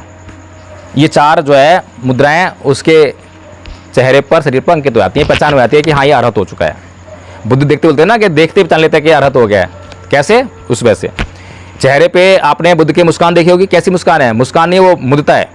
वो भाव जो है वैसे ही रहेगा, हमेशा बदलेगा नहीं, चाहे कितना भी कष्ट आ रहा हो, कितना भी सुख आ रहा हो, वो मुदिता है। इस तरह का जीवन। तो बौद्ध भिक्षु को मतलब समझ में आ गया कितना महान लक्ष्य है। अब दान जो दे रहे हैं हम किस लिए दे रहे हैं, उसके जीवन को चलाने के लिए, ऐसो आराम के लिए नहीं दे रहे। उसके जीवन चलाने के लिए किस चीज़ की जरूरत है, भोजन की, कपड़ों की, जो उसके लिए ये आवश्यक चीज़ें हैं, बस उतना। उससे अधिक आपने दान दे दिया और उसने उस दान को ग्रहण कर लिया और उसके प्रति वो अटैच हो गया, उसको लक्ष्य से विरक्त हो गया, भटक गया, आप पापी हो जाओगे, आप हो जाओ पापी, क्योंकि आपने दान अधिक दिया है। हमारे दान अधिक देने से भटक गया ना वो। अगर उसके पास संयम होगा तो बदल लेगा, वो जो है दान अधिक आ गया बांट देगा। और दान उसने बांटा नहीं, रख लिया, संचय कर लिया, लोभी हो गया, लालची हो गया, खत्म हो गया मामला उसका। सोचिए कितना पवित्र जीवन है। अब अपने चारों तरफ जितने भिक्षुओं को आप जानते हैं जरा स्कैन कीजिए। अच्छा तो कोई नहीं है। फिर है ना। अच्छा, हमें भिक्षु की जरूरत है क्या, बताइए, क्या हमें भिक्षु की जरूरत है, हम खुद जैसे है? जरूरत है भिक्षु की? जरूरत है भिक्षुओं की हमें? बोलिए ना, हाँ या ना। मैं तो मुंडी लाऊंगा नहीं। जरूरत तो है। जरूरत है, किस लिए? ये धम्म का कौन हमको मार्ग बताएगा? आप सीखेंगे तो आप नहीं बताएंगे, मैंने बता रहा क्या? भिक्षु ही बताएगा आपको। बताइए भिक्षु जरूरत क्या है? अभी भिक्षु का काम पता है क्या है? पुरोहितवाद। अभी भिक्षु आपके लिए, सही कहा आपने, मार्ग बताने का काम होता है उसका। बिहारों में बैठे रहने। लेकिन आज भिक्षु का उपयोग इसलिए हो गया है कि जब आपके घर में शादी विवाह हो तो भिक्षु को बुलाएंगे, गृह प्रवेश संस्कार हो तो भिक्षु बुलाएंगे, जन्मदिन करना है तो भिक्षु बुलाएंगे, इसीलिए भिक्षु बुलाते हैं। क्या भगवान बुद्ध ने भिक्षु संघ का निर्माण इसीलिए किया था कि जब भी उपासकों को गृह प्रवेश करना होगा तो मेरे पास आएंगे कि बुद्ध जी एक भिक्षु भेज दीजिए, हमें गृह संस्कार, बुद्ध जो है एक भिक्षु को बुलाएंगे और भेज देंगे, इसीलिए किया था क्या? बताइए मुझे। हमने तो मिसयूज कर रहे हैं खुद ही जो है। ये दोष इन लोगों का तो है ही, बौद्ध भिक्षुओं का, उससे बड़े दोषी हम भी हैं, क्योंकि हमें धम्म का ज्ञान नहीं है, धम्म का ज्ञान नहीं है, विनय का ज्ञान नहीं है, इसीलिए हमें पहचान नहीं है। और पहचान नहीं है, वो हमें पहचान इसलिए नहीं करवा रहे हैं क्योंकि अगर उन्होंने आपको विनय बताया, धम्म बताया, तो आप उनको जो है पहचानना शुरू कर देंगे, फिर उनको आचरण करना पड़ेगा, शुद्ध रहना पड़ेगा। सोचिए कितना मतलब जो है नुकसान हम कर रहे हैं। परम पूज्य बाबा साहेब डॉक्टर भीमराव अम्बेडकर 13 अक्टूबर सन 1956 की शाम को भंते चंद्रमणि से एक शिकायत कर रहे हैं। क्या कह रहे हैं? कि मैं बुद्ध की शरण जाऊंगा, धम्म की शरण जाऊंगा, लेकिन संघ की शरण नहीं जाऊंगा, संघ शरण स्वामी नहीं कहूँगा। क्यों कह रहे हैं? क्योंकि वो पूरी दुनिया में घूम कर देख रहे हैं कि ये इस महान धर्म का जो प्रचार पूरी दुनिया में होना चाहिए, ये पूरी दुनिया के कल्याण के लिए है। ये बौद्ध भिक्षु जो हैं अपने मज़े मार रहे हैं, ऐशो आराम का जीवन जी रहे हैं, खिन्न हैं, दुखी हैं। क्या उनके दुख को देखकर, समझकर इन बौद्ध भिक्षुओं ने अपना जीवन बदला? बताइए कितने बड़े गुनहगार हैं। और आज विनयाचार्य भीड़ पीछे जा रही है। कैसे जा रही है? एक स्पेशल यूट्यूबर रखा हुआ है और यूट्यूबर्स की भीड़ लेके चलता है। यूट्यूबर क्या फ्री में आता है क्या? बताइए मुझे, यूट्यूबर फ्री में आता है क्या? पैसे लेगा ना? पैसा लगता है। पैसे लेगा?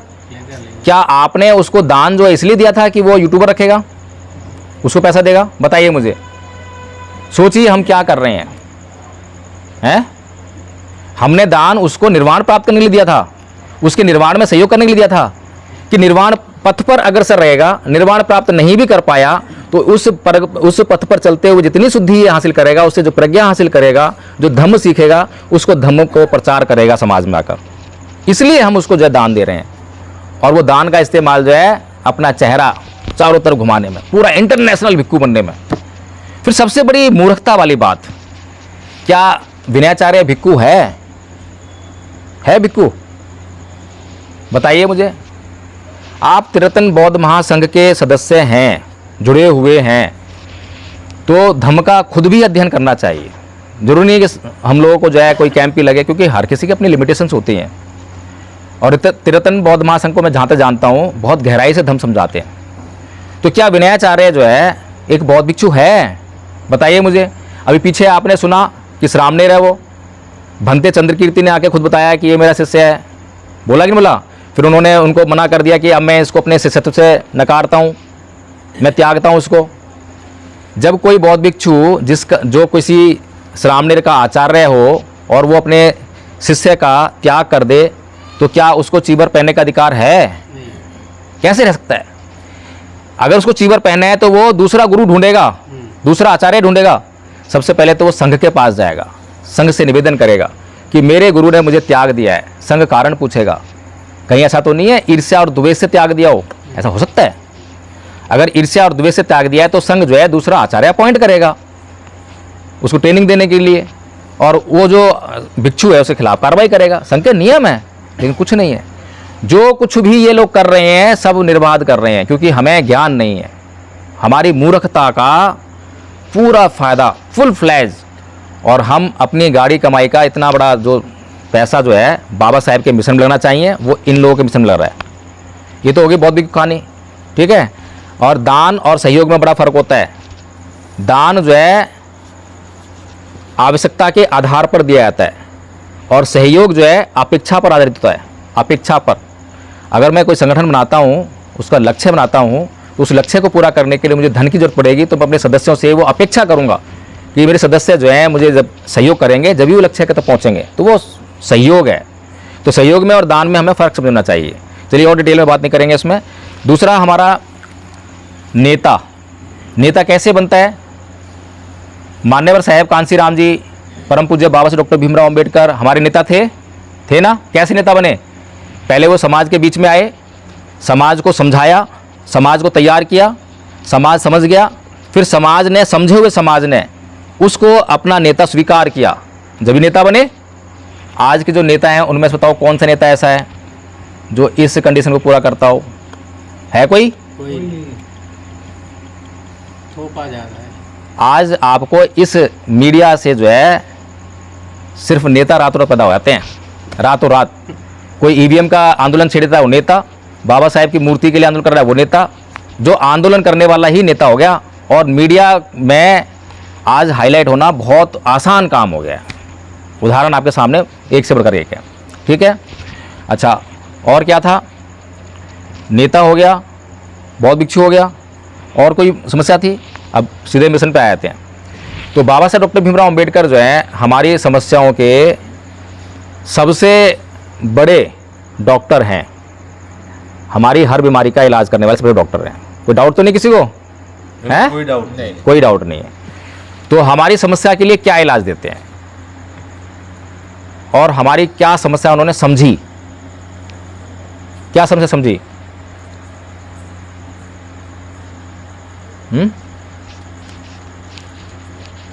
हमारी गुलामी को वो समझे, कैसे? क्या गुलामी? मनुवाद की जो गुलामी थी। हाँ, ठीक बात है। अच्छा, अगर मैं बीमार पड़ जाऊं और डॉक्टर के पास जाऊं और डॉक्टर मुझे मेरी बीमारी के इलाज करने के लिए दवाई खाने के लिए दे और कहे कि सुबह एक खुराक, दोपहर को एक खुराक और शाम को खुराक खा लेना, मैं दवाई को लेकर आऊं, अलमारी में सजा के रख दूं और सुबह उठूं अगरबत्ती से, हे दवाई मैया मुझे ठीक कर दियो, दोपहर को भी अगरबत्ती लूँ, हे दवाई मैया ठीक कर दियो, ठीक हो जाऊँगा मैं? हो जाऊँगा ठीक? नहीं। कैसे? दवाई खानी पड़ेगी ना। तो बाबा साहब डॉक्टर भीमराव अंबेडकर हमारा इलाज कर रहे हैं। पहली बात तो उन्होंने समस्या को समझ लिया। क्या समझा उन्होंने समस्या को? मैंने आपको कहा था कि बचपन से अत्याचार हो रहे हैं लेकिन रिटेलिएट नहीं करा। इसका मतलब ये नहीं है कि वो आंदोलित नहीं है, आंदोलित हैं तभी समझा बन रहा है। अगर वो आंदोलित नहीं होते तो कुछ नहीं होता, एक चीज़ आपको नहीं मिलती, ठीक है। तो बाबा साहेब डॉक्टर भीमराव अंबेडकर सब चीज़ का अध्ययन करके एक निष्कर्ष पर पहुँचे कि ये मेरे समाज की सारी समस्याओं की जड़ जो है हिंदू धर्म में है, और जब तक मेरा समाज हिंदू धर्म की गुलामी में रहेगा इसका भला होने वाला नहीं है। तो पहली दवाई 13 अक्टूबर सन 1935 को दी। क्या दवाई दी? हिंदू धर्म को छोड़ने की। मैं हिंदू पैदा हुआ ये मेरे बस की बात नहीं थी, पर मैं हिंदू मरूंगा नहीं। तो हमारे समाज ने वो दवाई नहीं खाई, नहीं खाई ना। अच्छा, हम लोग बाबा साहेब के बराबर पढ़े लिखे हैं? कितने लोग पढ़े लिखे हैं हमारे ये सर जो बैठे हुए हैं जो बाबा साहेब बराबर पढ़े लिखे हों? कोई नहीं है, एक भी नहीं है।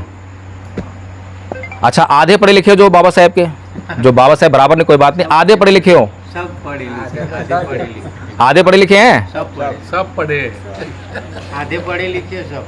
नहीं नहीं, मैं पूछ रहा हूँ बाबा साहेब के बराबर, जितना बाबा साहेब पढ़े लिखे थे उनके बराबर पढ़े लिखे हों या उनके आधे पढ़े लिखे हों?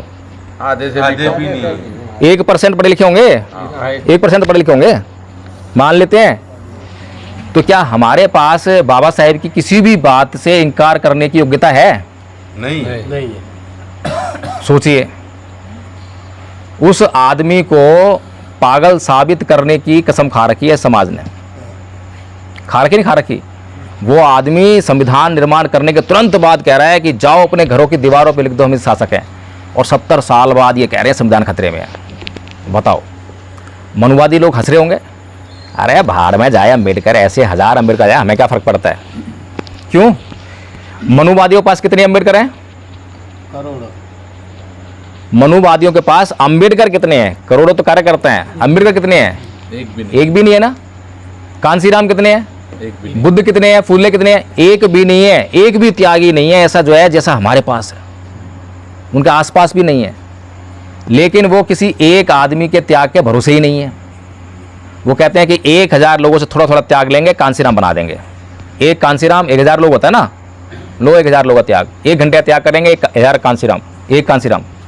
एक अम्बेडकर चाहिए उनको, तो 1 लाख के बराबर होगा, तो 1 लाख लोगों का जो हम त्याग लेंगे, एक अम्बेडकर बन गए अम्बेडकर।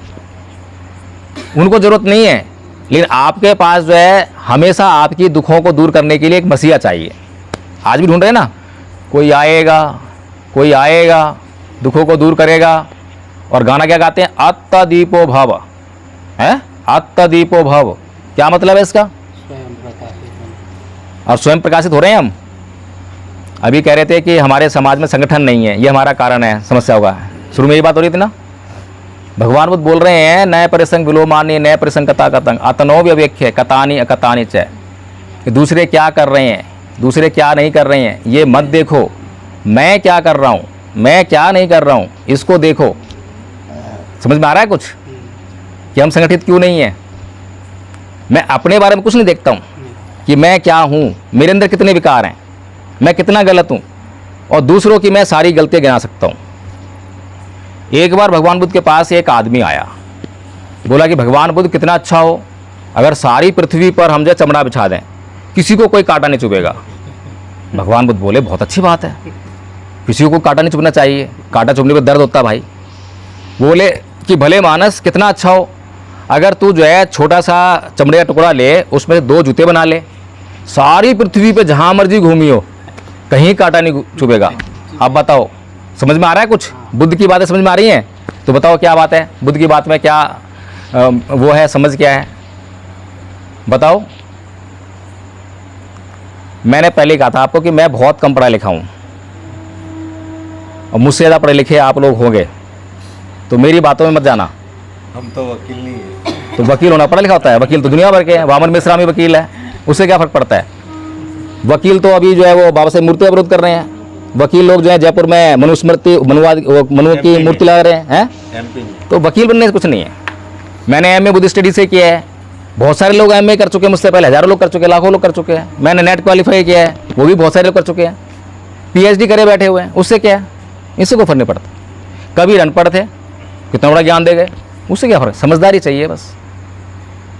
तो बताइए बुद्ध ने जो बात कही, उनकी बात का मतलब क्या है? समस्या का समाधान है।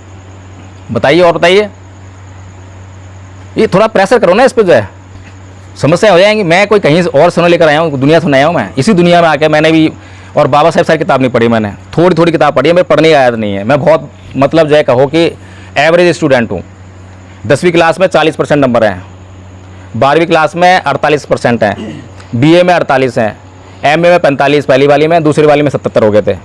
आधुनिक में नंबर दे देते हैं तो इसलिए दे दिया उन्होंने, जो नेट क्वालिफाई कर लिया, इतनी योग्यता है बस। ज़्यादा पढ़ा लिखा तो नहीं ना, सोचिए। तो बताइए, अब बुद्ध ये कह रहे हैं कि ये सारा संसार जो है दुस्सील प्राणियों से भरा पड़ा है। समझ में आ रहा है बात? दुस्सील प्राणियों से भरा पड़ा है, इसीलिए अपने आप को सीलवान बना लो, जहाँ चाहो वहाँ घूमना, कोई खतरा नहीं है। बात अच्छी है या नहीं है? इसका मतलब क्या है कि दुनिया में जहाँ जाओगे वहीं तुम्हें गाली देने वाले, झगड़ा करने वाले मिलेंगे, लेकिन अगर तुम शांत स्वभाव के हो, सहनशील हो, धैर्यवान हो, शील संपन्न हो, तो तुम्हें जब गाली देने वाले मिलेंगे तुम उनसे जो है गाली नहीं दोगे, तो उनसे झगड़ा नहीं होगा। झगड़ा करने वाले मिलेंगे तो तुम उनसे झगड़ा नहीं करोगे, तो झगड़ा नहीं होगा। लेकिन अगर तुम शील संपन्न नहीं हो और तुम झगड़ालू हो, गाली देने वाले हो, तो जहाँ पे गाली देने वाले नहीं है वहाँ भी तुम झगड़ा कराओगे। ये मतलब है भगवान बुद्ध की इस बात का। हर एक बात में बड़ा महत्व है। तो परम पूज्य बाबा से डॉक्टर भीमराव अंबेडकर जो दवा दे रहे हैं वो बड़ी इंपॉर्टेंट है, लेकिन हमारा समाज इतना कृतधन है, कृतज्ञ नहीं है। मैंने शुरू में आते ही बोला कि TBM बहुत अच्छा काम कर रही है। मेरी उम्र 46 साल है और मुझसे पहले बहुत सारे लोगों ने काम किया है। बेशक मैं आज जो सबकी आलोचना कर रहा हूँ, ये मेरा अधिकार है, आलोचना करना मेरा अधिकार है, लेकिन मैं कृतधन नहीं हूँ। मैं सभी के प्रति आभार व्यक्त करता हूँ, क्योंकि कहीं ना कहीं किसी न किसी ने कुछ काम किया है जब तक मुझ तक मिशन पहुँचा है। सही बात। लेकिन मेरी मजबूरी है, मेरी मजबूरी ये है, बाबा साहब कहा करते थे, एक आयरिश चिंतक है, उसको कोट करते उन्होंने कहा, उसके कथन है कि एक औरत कभी भी अपनी इज्जत की कीमत पर किसी के प्रति कृतज्ञ नहीं हो सकती। इसी प्रकार से मेरी भी मजबूरी है कि चाहे कोई संस्था कितनी भी लंबी चल रही हो, बाबा साहब की बनाई हुई हो, कैसी भी हो, चाहे कोई आदमी कितना भी काम कर रहा हो, कैसा भी कर रहा हो, लेकिन मैं किसी के भी प्रति अपने समाज के हितों के आधार पर उसकी कीमत पर कृतज्ञ नहीं हो सकता।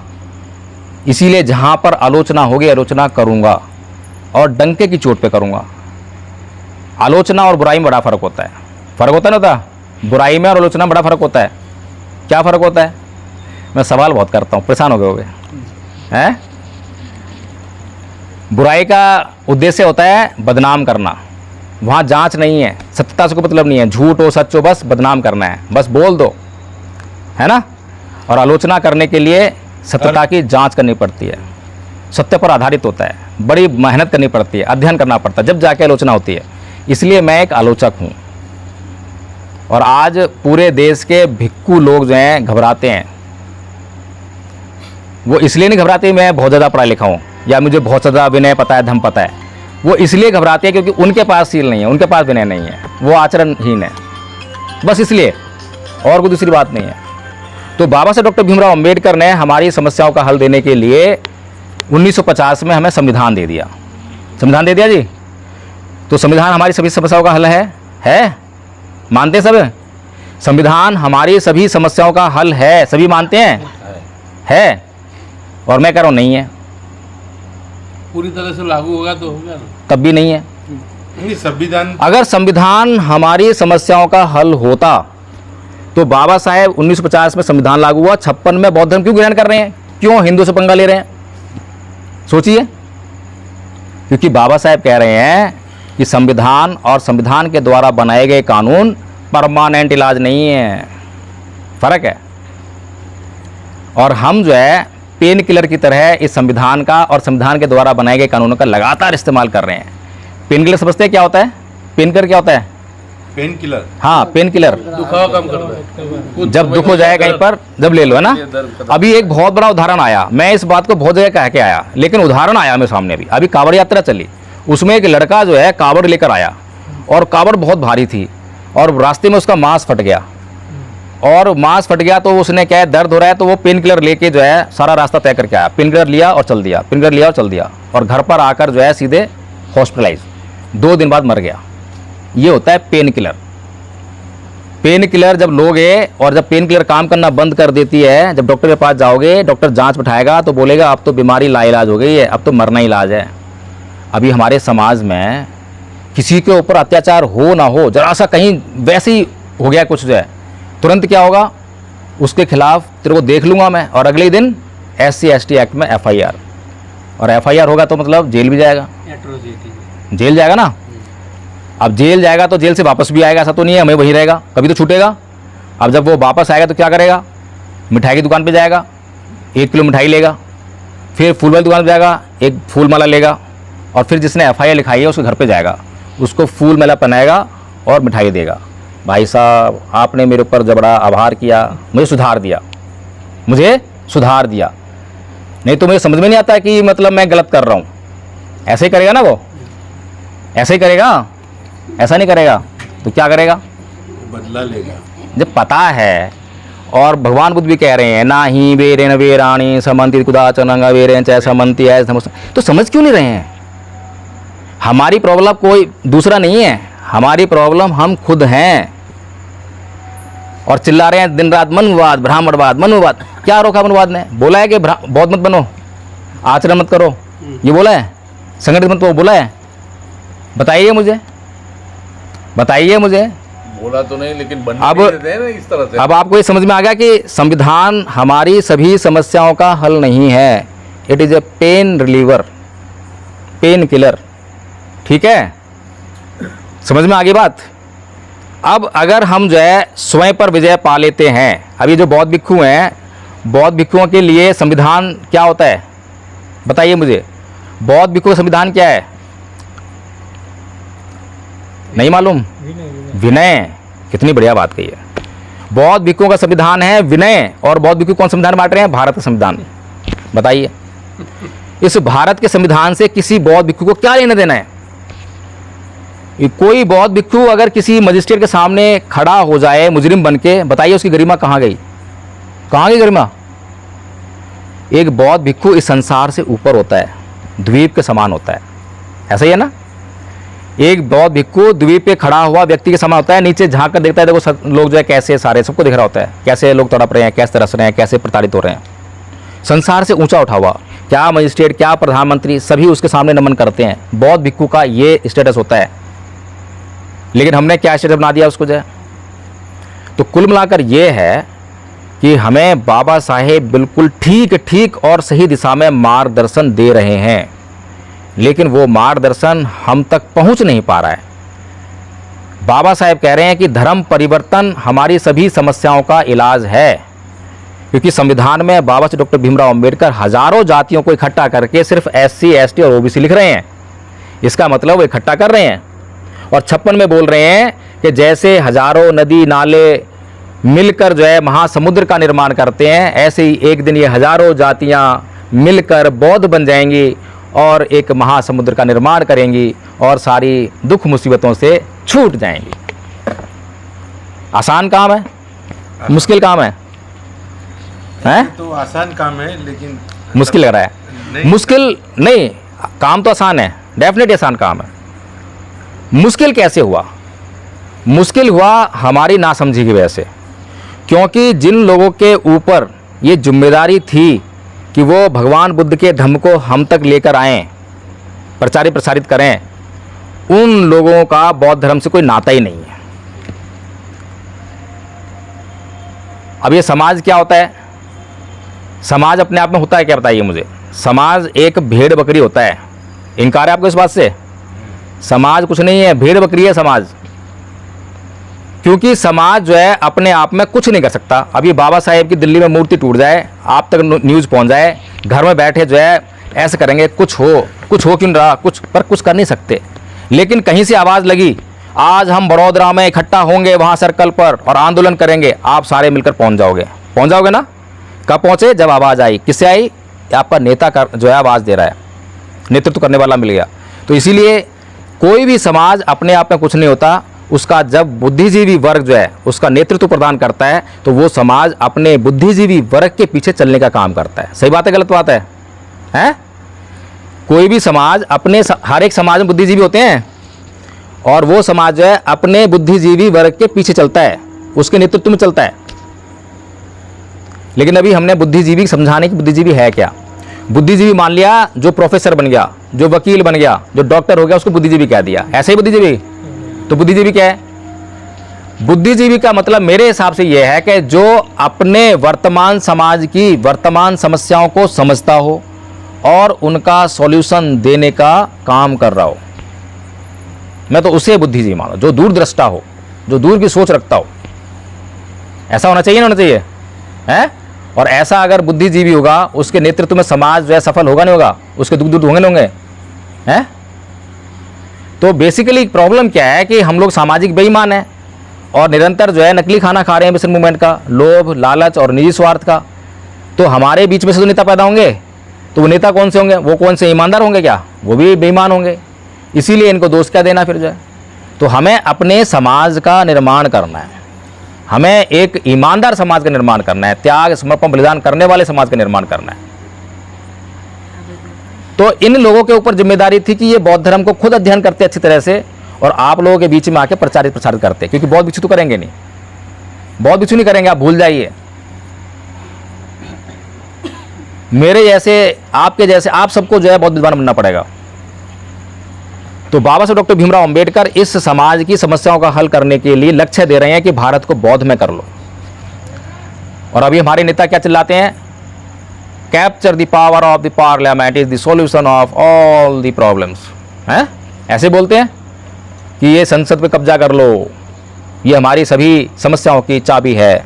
बात तो ठीक है, बात में बुराई नहीं है, बात गलत नहीं है, ये हमारी समस्याओं का बहुत हद तक सॉल्यूशन है, क्योंकि सब कुछ उसी से हो रहा है, हमारा जीवन से चल रहा है।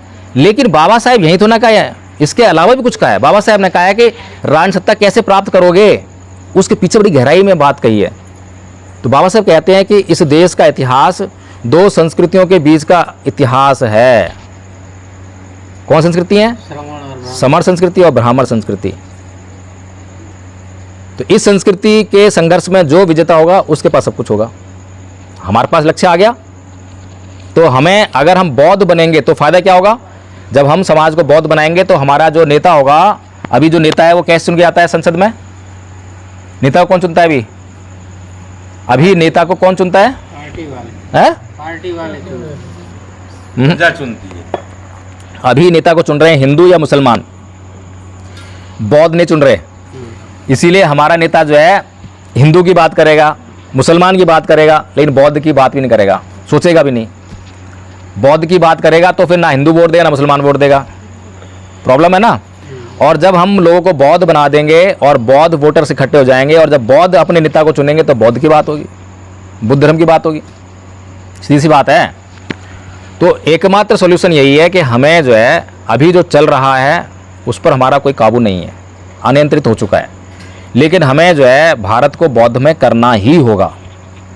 ये हमारे पास स्पष्ट रूप से जो है लक्ष्य है, और हम जैसे जैसे इस लक्ष्य की तरफ बढ़ेंगे वैसे वैसे हमारी समस्याएं सॉल्व होती हुई दिखाई देंगी, आपको निश्चित तौर पर होंगी। ठीक है। अच्छा, बौद्ध धर्म अब है क्या? कितना टाइम हो गया? 11:15। आप सभी परेशान तो हो रहे हो, थोड़ी सी और बात कर लेते हैं, हैं? हम लोग को आदत है। आदत है? हाँ, नहीं है वैसे, मैंने तो पहले शुरू में आती है मतलब खुशी प्रकट की थी मैंने। तो बौद्ध धर्म क्या है, इस पर थोड़ा चर्चा कर लेते हैं। बताएं कि बौद्ध धर्म क्या है। अभी शुरू में मैंने डिस्कशन भी किया, कुछ लोग जो नहीं जानते हो तो ऐसे हैं, लेकिन ये TBM यहाँ पर लोग बैठे हुए हैं। TBM एक महान संस्था है, धम्मरक्षित उर्गेन साहब, उन्होंने जो है इसका निर्माण किया था। संरक्षित है ना, संरक्षित, उर्गेन संरक्षित। हाँ, तो बताएं धर्म क्या नाम है, बौद्ध धर्म क्या है। अगर हमें बौद्ध धर्म क्या है ये पता लग गया तो प्रचार करना आसान हो जाएगा। अच्छा, बौद्ध धर्म का प्रचार करना आसान काम है या मुश्किल काम है, बताइए? आसान काम है, फिर क्यों नहीं प्रचार हो रहा? प्रचार क्यों नहीं हो रहा? आसान काम प्रचार होना चाहिए, हैं? करने वाले करते हैं। देखिए, आप लोगों ने कभी भी जो है अपने जीवन में हर किसी ने दवाई तो इस्तेमाल की होगी। जब आपको उस दवाई को खाने से रिलीफ हो जाता है तो आप उस दवाई को याद कर लेते हो ना, और जब भी किसी और को तकलीफ होती है तुरंत बोलते हो उसको, ये दवाई खा ले आराम हो जाएगा।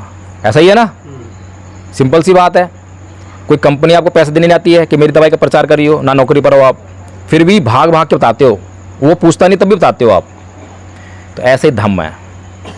पूरी दुनिया के जो धर्म हैं, ये संप्रदाय जितने भी हैं, उनके पास उनके प्रचार करने के लिए जोर जबरदस्ती, झूठ, लोभ, लालच के सिवाय कुछ नहीं है।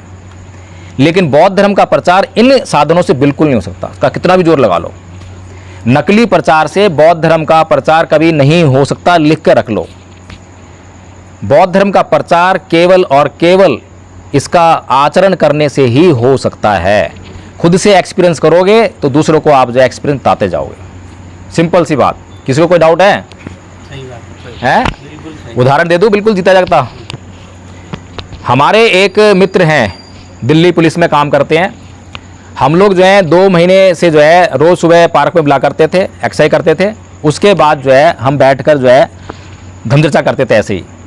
और धम्पति की तीसरी गाथा है, उसको मैं उनको याद करा रहा था। अकोछी मंग अवधि मंग अजिनी मंग आहासी में ये चेतंग उपनहंती विरंगते संग सम्मति। अब एक दिन उनकी मैडम का फ़ोन आया, प्रकाश जी घर पे आ जाइए, 3 दिन से बोलचाल नहीं है।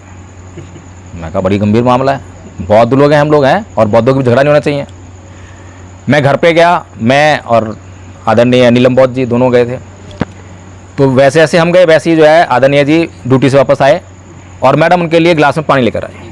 तो क्या बोलते हैं, अगर ये लोग घर पे ना आए होते तो ये पानी का गिलास तेरे मुंह पर दे के मारता। इतना गुस्सा, ज़बरदस्त गुस्सा। मैं भी हैरान परेशान, ये क्या हो रहा है। ये बौद्ध लोग हैं और एक अच्छी संस्था जुड़े हुए हैं, भिक्षु है उससे जुड़े हुए हैं। मैं कहा क्या मतलब। मैंने उनसे पूछा, आदरणीय संतोष जी ये बताइए कि हम हर रोज़ एक गाथा याद करते हैं। हाँ याद करते हैं। मैं कहा उसका मतलब बताइए, मतलब क्या है, बस मतलब क्या है उस गाथा का। इतना पूछना था, चेहरे पे मुस्कान, सारा गुस्सा रफू एकदम। तुरंत उठाकर पानी पिया गिलास का, और फिर उसके बाद कोई शिकायत नहीं।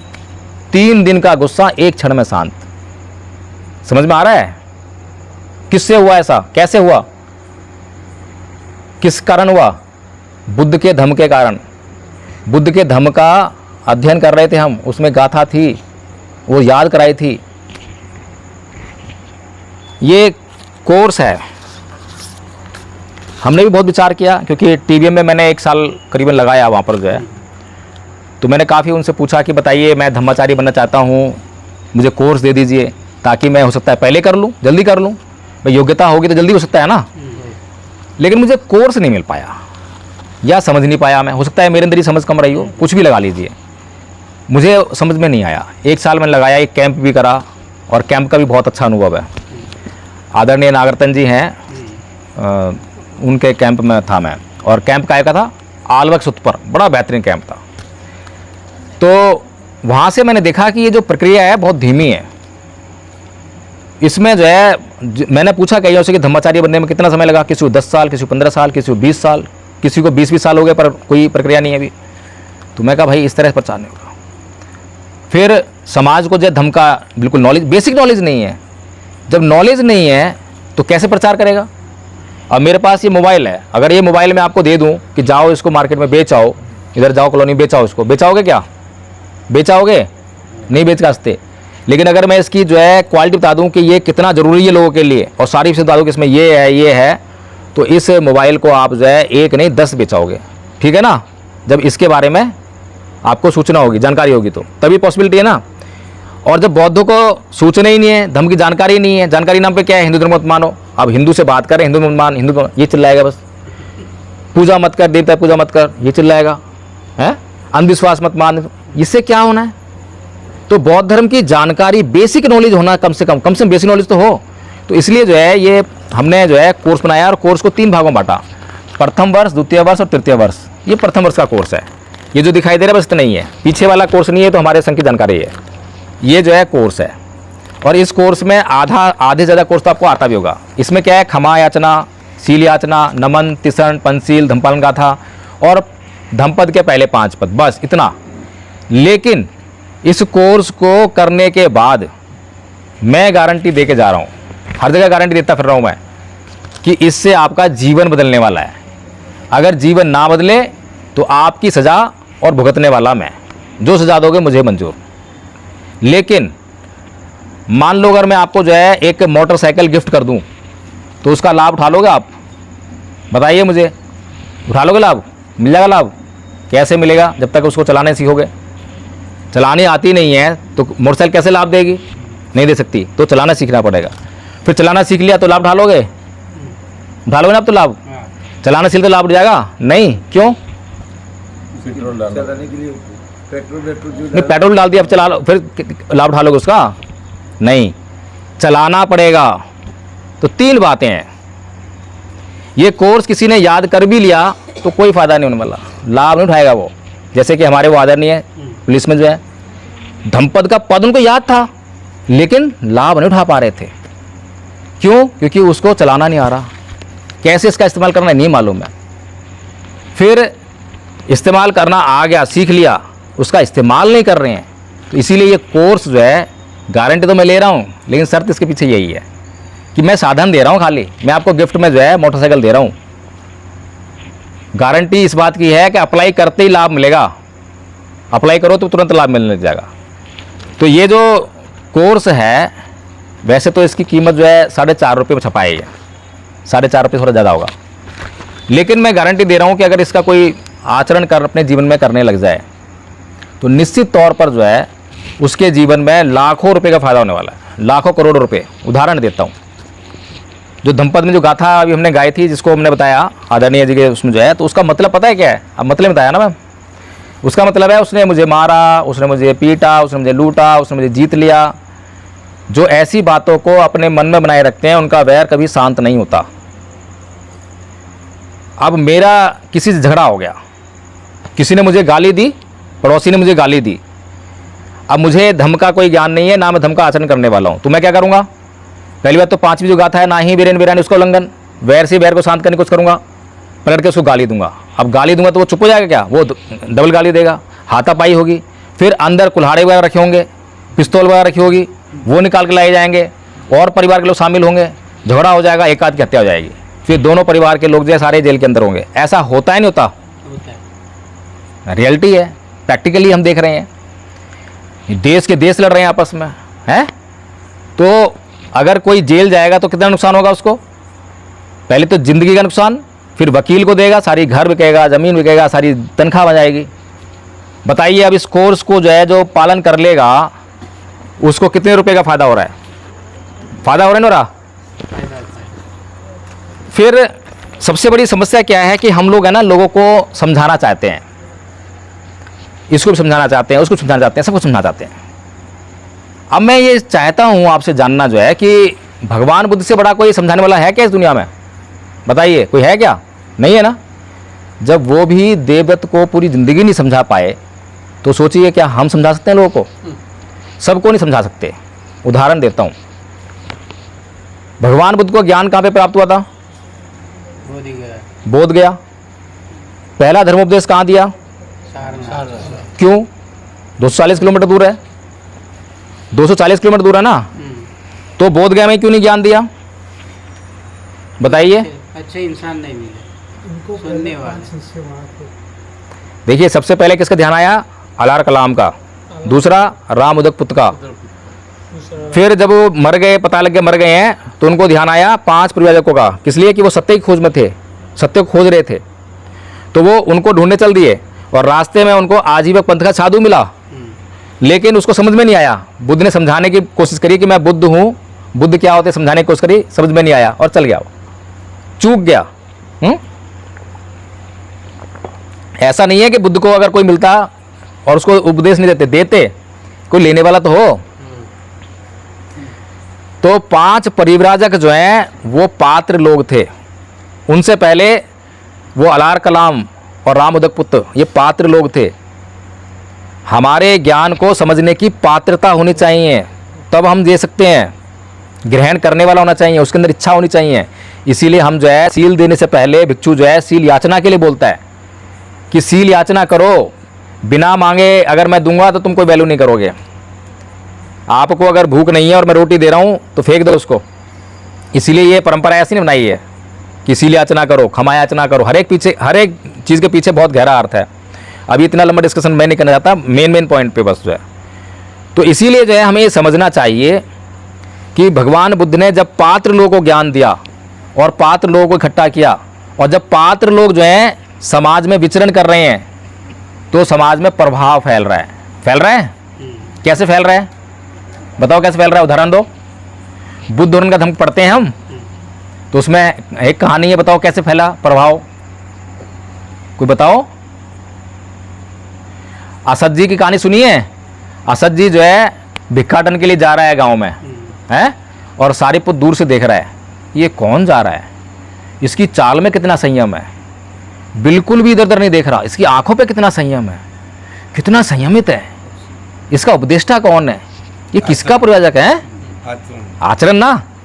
और उसको देख के और उसके पीछे पीछे गया और मोगलान को भी ले गया, और साथ में कितने 200-500 थे, वो सब चले। सोचिए, ऐसे ही बुद्ध के भिक्षु संघ ने आचरण कर करके पूरे समाज को प्रभावित किया। पूरे भिक्षु संघ का समाज में जो है प्रभाव स्थापित हुआ। बुद्ध के समय में बुद्ध का धम्म इतना नहीं फैला था, उनके बाद जितना फैला है ना, उसके बाद फैला। तो कहने का मतलब ये है कि भगवान बुद्ध के धम्म का प्रचार प्रसार करना बहुत आसान काम है। और सबसे बड़ी चीज़ ये है, आप लोग कोई बीमार तो नहीं हो, सब स्वस्थ हो, पक्की बात है। अच्छा, गुस्सा कितने लोग करते हैं? सब। अभी तो कह रहे बीमार नहीं है, मतलब असली बीमारी पे हमारा फोकस नहीं है। ये जिसको हम बीमारी समझते हैं, बुखार, खांसी, जुकाम, इनकी जड़ जो है वो तो यहाँ मानसिक विकारों में है, इसकी तरफ हम फोकस ही नहीं कर रहे हैं। तो इसी तरह से जो है जब हम ये जो सारा संसार जो है, पूरा संसार बीमार है ना, सारे गाली देने वाले हैं। और सारे गाली देने से ऐसा नहीं है कि ये लोग खाली जो है अपने दुश्मन गाली देते हो। उदाहरण देता हूँ मैं आपको, जो है एक हिंदू को हम हिंदू कब बोलते हैं? जब वो मंदिर जाता है, मंदिर में मूर्ति पर जल चढ़ाएगा, दूध चढ़ाएगा। ऐसे ही मुसलमान को जो है मस्जिद में जाएगा, नमाज पढ़ेगा, रोजे रखेगा, तब मुसलमान कहते हैं, हिंदू कहते हैं। ठीक है। अब ये दोनों लोग जो हैं मंदिर और मस्जिद में नहीं बैठते, वापस घर पे भी आते हैं। घर पे आते हैं तो क्या करते हैं? अपनी बीवी को झगड़ा करेंगे, उसको मारपीट करेंगे, बच्चों से झगड़ा करेंगे, गाली गलौज करेंगे, अपने पड़ोसी से झगड़ा करेंगे, उसे गाली गलौज करेंगे, ईर्ष्या करेंगे। करते हैं नहीं करते? अब बताइए धर्म की जरूरत कहाँ थी, मंदिर में या घर पर? गर्भ सीधी सी बात है ना। अब ये बात जो है पूरी दुनिया को समझ में नहीं आ रही है, और पूरी दुनिया जो धर्म क्या समझ रही है, मंदिर जाते मंदिर जाना, मस्जिद जाना, धर्म स्थान हो। है नहीं। बौद्धों के ऊपर बताओ कितनी बड़ी जिम्मेदारी है, सोचिए। भगवान बुद्ध ने कहा सद्धम्म अति दुर्लभं, सद्धम्म सवनंग अति दुर्लभं, सद्धम्म सवनंग अति दुर्लभं। बहुत लंबा टाइम हो जाएगा इस पेंट बनाने से, छोड़ देता हूँ मैं भी। बहुत सारी चीज़ समझाने के लिए कितनी समझाऊँ मैं, फिर कभी आएंगे फिर करेंगे। तो कहने का मतलब ये है कि जिस घर में आप बैठ जाओ, अब पहली तो हमारी बीमारी खुद हम है, क्योंकि हमें ना बोलने की आदत बहुत है। हम दूसरे को अरे देख बुद्ध का धर्म कितना अच्छा है, बुद्ध के धर्म में पंचशील है, बुद्ध के धर्म में ये है, अष्टांग मार्ग है, ये है, सब पता है। लेकिन हम बताना चाह रहे हैं, अरे बताना नहीं है आपको, पहले सुनना है। पहले उसके माइंड को स्कैन करो कि उसको क्या बीमारी है, उसकी बीमारी को फोकस करो। जब उसकी बीमारी को फोकस करोगे फिर दवाई ढूंढो कि उसके लिए कौन सी दवा देनी है। जब उसकी बीमारी को फोकस करोगे, उसको उसकी दवाई दोगे तो वो दवाई को ले ही लेगा। अब मेरा पड़ोसी जो है गाली गलौज करता है और मेरे घर में माँ बहन बैठी हुई हैं, मुझे अच्छा लगेगा क्या? और मेरा पड़ोसी जब मुसलमान है, ईसाई है, अब बताओ मैंने उसको जो है ये नहीं बोला कि तू बौद्ध बन जा, लेकिन उसको ये बोला भाई देख गाली देना ठीक नहीं है, तेरे चित्त में विकार है। उसका मैंने समझा बुझा के उसको गाली देना बंद करा दिया, पर वो बौद्ध नहीं बना। तो बताइए मैं सुखी हुआ नहीं हुआ? मेरा सुख किस में है, बौद्ध बनाने में या उसकी गाली बंद कराने में? तो इतना समझना चाहिए हमें। हम तो पहले बाबा साहेब की प्रतिज्ञा है, बाबा साहेब, पहले बाबा साहेब फोटो लगाया तो अपमान हो गया। बुद्ध का ये बुद्ध का धम्म है, ये बुद्ध का धम्म है। अरे भाई बुद्ध का धम्म है, बाबा साहेब ने दिया है, बाबा साहेब महानतम है, वो अपने आप आएंगे। पहले इसको समझाओ, पहले इसको सीखो, पहले इसको तैयार तो करो, इसको समझने तैयार तो करो इसको, हैं? तो इसलिए जो है हमें सबसे पहले व्यक्ति को सुनना है, जितना सुनेंगे उसके उतना उसके माइंड का स्कैनिंग होगा। मैं लखनऊ गया तो वहाँ पर जो है हमारे एक साथी जो है मुझे एक आईपीएस अधिकारी के पास लेकर चले गए। अब वो आईपीएस अधिकारी जो है जब हम गए तो 1 घंटा तक खुद ही बोलते रहे, मैं सुनता रहा। 1 घंटे बाद बोले कि भाई आप तो कुछ बोले ही नहीं, मैं ही बोलता रहा। मैं कहा हाँ आज तो खैर अब मेरा टाइम नहीं है, अब तो क्योंकि हमें जाना है, अब नेक्स्ट टाइम आएंगे जब बोलेंगे। अब बताइए मैं आज तक उनसे नहीं मिला दूसरी बार, तो मेरा मौका ही छूट गया बोलने का। मैंने उसकी परवाह की क्या? मुझे बोलने का मौका मिले ना मिले इसकी परवाह कभी मत करो, दूसरे को सुनो पहले। अगर दूसरे को सुने बगैर आपने बोलना शुरू कर दिया तो पहली बात तो आप ये नहीं जान पाओगे कि उसके भीतर कितना ज्ञान है। हो सकता है कि जो उसको ज्ञान है वही ज्ञान तुम देते जा रहे हो। जानना पड़ेगा ना, पहले हमें जानना चाहिए उसको किस ज्ञान की ज़रूरत है, उसकी बीमारी क्या है। तो मैं अक्सर जो है मेरे कई ऑडियोज़ पड़े हुए हैं यूट्यूब पर, उनको आप सुनोगे, लोग मुझे गालियाँ दे रहे हैं, मैं सुनता रहता हूँ खाली से। पहले सुनकर उसका स्कैन करता हूँ ये किस लेवल का है, कहाँ तक बोलेगा, क्या बोलेगा। संभावना बनती है बात करने की तो बात करता हूँ, नहीं संभावना बनती है तो पूछ लेता हूँ भाई मुझे गाली देनी है, कुछ और भी करना है। गाली देनी है तो मेरा माइक खुला हुआ है, तू गाली दे ले, मैं फिर बात फ़ोन काट दूंगा। सीधी सी बात है, मुझे क्या लेना उसकी गाली से। लेकिन यहाँ तो हमें गाली पड़ी नहीं और ऐसा लगता है जिसने भाला घोंप दिया हो, ऐसे लगता है। गाली है क्या? गाली क्या है? गाली क्या है? थोड़ा सा कष्ट और सहन कर लो, है? गाली क्या है? गाली कहाँ पे लगती है? अच्छा यहाँ लगती है, यहाँ लगती है, यहाँ लगती है, यहाँ लगती है, कहाँ लगती है? कहीं लगती? दिमाग में लगती है, किसी दिल पे लगती है, हैं? अच्छा गाली अगर कोई आपको जो है तमिल में दे तो कुछ करोगे? ताली बजाएंगे बड़ा। तो गाली क्या हुई? गाली तो एक ध्वनि हुई ना, साउंड तो है। जब ध्वनि को हम जो है इकट्ठा कर लेते हैं, इकट्ठा करके अक्षर बनता है, शब्द बन जाता है ना, तब भी कुछ नहीं बिगड़ता। कब बिगड़ता है? जब उसका अर्थ होता है। अर्थ होने पे भी कुछ नहीं बिगड़ता, अर्थ में से फिर एक भाव निकलता है, भाव में से भावना का निर्माण होता है, तब जाकर कहीं हमारी भावना आहत होती है, जब जाकर उन्हें घायल करती है। अगर इसको हम उल्टा रिवर्स गियर में लगा दें और साउंड पर पहुंच जाएं तो आपको घायल करेगी क्या? इतनी साउंड हो रही है दुनिया भर की, साउंड ही मान लो ना। भगवान बुद्ध को कृषि भारद्वाज कितनी गाली दे रहा है, भर भर के गाली, भर भर के गाली। कुछ कहा उन्होंने? हम तो जरा सी देर सहन नहीं कर सकते, एक आध गाली सहन कर भी ले तो अगली गाली जरूर बोलेंगे, हैं? ये हमारा आचरण है, ये हमने धम्म सीखा है अब तक। सोचिए हम कैसे धम्म इसको भारत को बौद्ध में कर सकते हैं। आसान काम है, मुश्किल काम नहीं है, लेकिन वही बात है नए प्रसंग विलोमानी नए प्रसंग कथा कथं अतनो विवेक्य कथानी कथानी च। और बहुत बढ़िया बात, सुंदर बात कही है भगवान बुद्ध ने, याव जीवम पिचे वालो पंडितं पैरुपासति नैसो धम्मं विजानति दब्बी सुप्रसंग यथा। कि मूर्ख व्यक्ति पूरी जिंदगी भर किसी विद्वान के साथ में रहे तब भी उसके ज्ञान को नहीं जान सकता। जैसे दाल में पड़ी हुई कलछी दाल के टेस्ट को जिंदगी में नहीं जान सकती। समझ रहे हैं? इसलिए हमें जो है सही गलत मूर्खता का अपना त्याग करना चाहिए, विद्वान का हमें संपर्क करना चाहिए, विद्वान को जानना चाहिए। और ये सद्धम्म जो शब्द है ना, बहुत इंपॉर्टेंट है। सद्धम्म सवर्णं अति दुर्लभं। जिसने सद्धम्म का सुनना शुरू कर दिया उसका तो जीवन पार होने लगता है, फिर तो निर्वाण पथ पे आ जाता है। लेकिन कुछ लोग बोलते हैं कि हम बुद्धन का धम्म पढ़ रहे हैं तो हम सद्धम्म पढ़ रहे हैं। कोई कहता है कि मैं भिक्खु को सुन रहा हूँ तो सद्धम्म सुन रहा हूँ। नहीं, सद्धम्म सुनते ही आप जो है निर्वाण पथ पर अग्रसर होने लगते हैं, आपके जो है जन्म मरण के बंधन खुलने लगते हैं। उसको कहते हैं सद्धम्म सवर्णं अति दुर्लभ। इसीलिए अति दुर्लभ बोला है, बहुत महत्वपूर्ण है। इसीलिए अब मैं तो आप लोगों से बस बहुत देर हो गई है, इसको कंक्लूड कर देते हैं। और अगर आप लोगों को समझ में आया हो तो ये कोर्स जो है मैंने क्यों बनाया, क्योंकि हमारे सामने अगर हमें लक्ष्य दिखाई दे रहा हो ना तो हमारी गति तेज हो जाती है, होती नहीं होती, बहुत तेज चले जाते हैं। लेकिन लक्ष्य स्पष्ट ना हो और हम चल रहे हो, चलते आ रहे हो, लक्ष्य ना दिखाई दे रहा हो तो हमारी गति जो है शिथिल पड़ने लगती है और एक बार थक के बैठ जाते हैं। ऐसे होता है ना। तो हमने जो है ये लक्ष्य दे देते हैं और इस लक्ष्य को आप यकीन मानिए अब तक जो है 220 लोगों से अधिक लोगों ने जो है इसको कर लिया है। और 4 साल से बच्चे से लेकर 80 साल के बुजुर्ग तक, अनपढ़ से लेकर PhD तक ये कोर्स को, इसको निकाल दीजिए, इसको निकाल दीजिए मुझे, इस कोर्स को कर चुके हैं। ठीक है जी, हाँ इसको बंद कर दीजिए।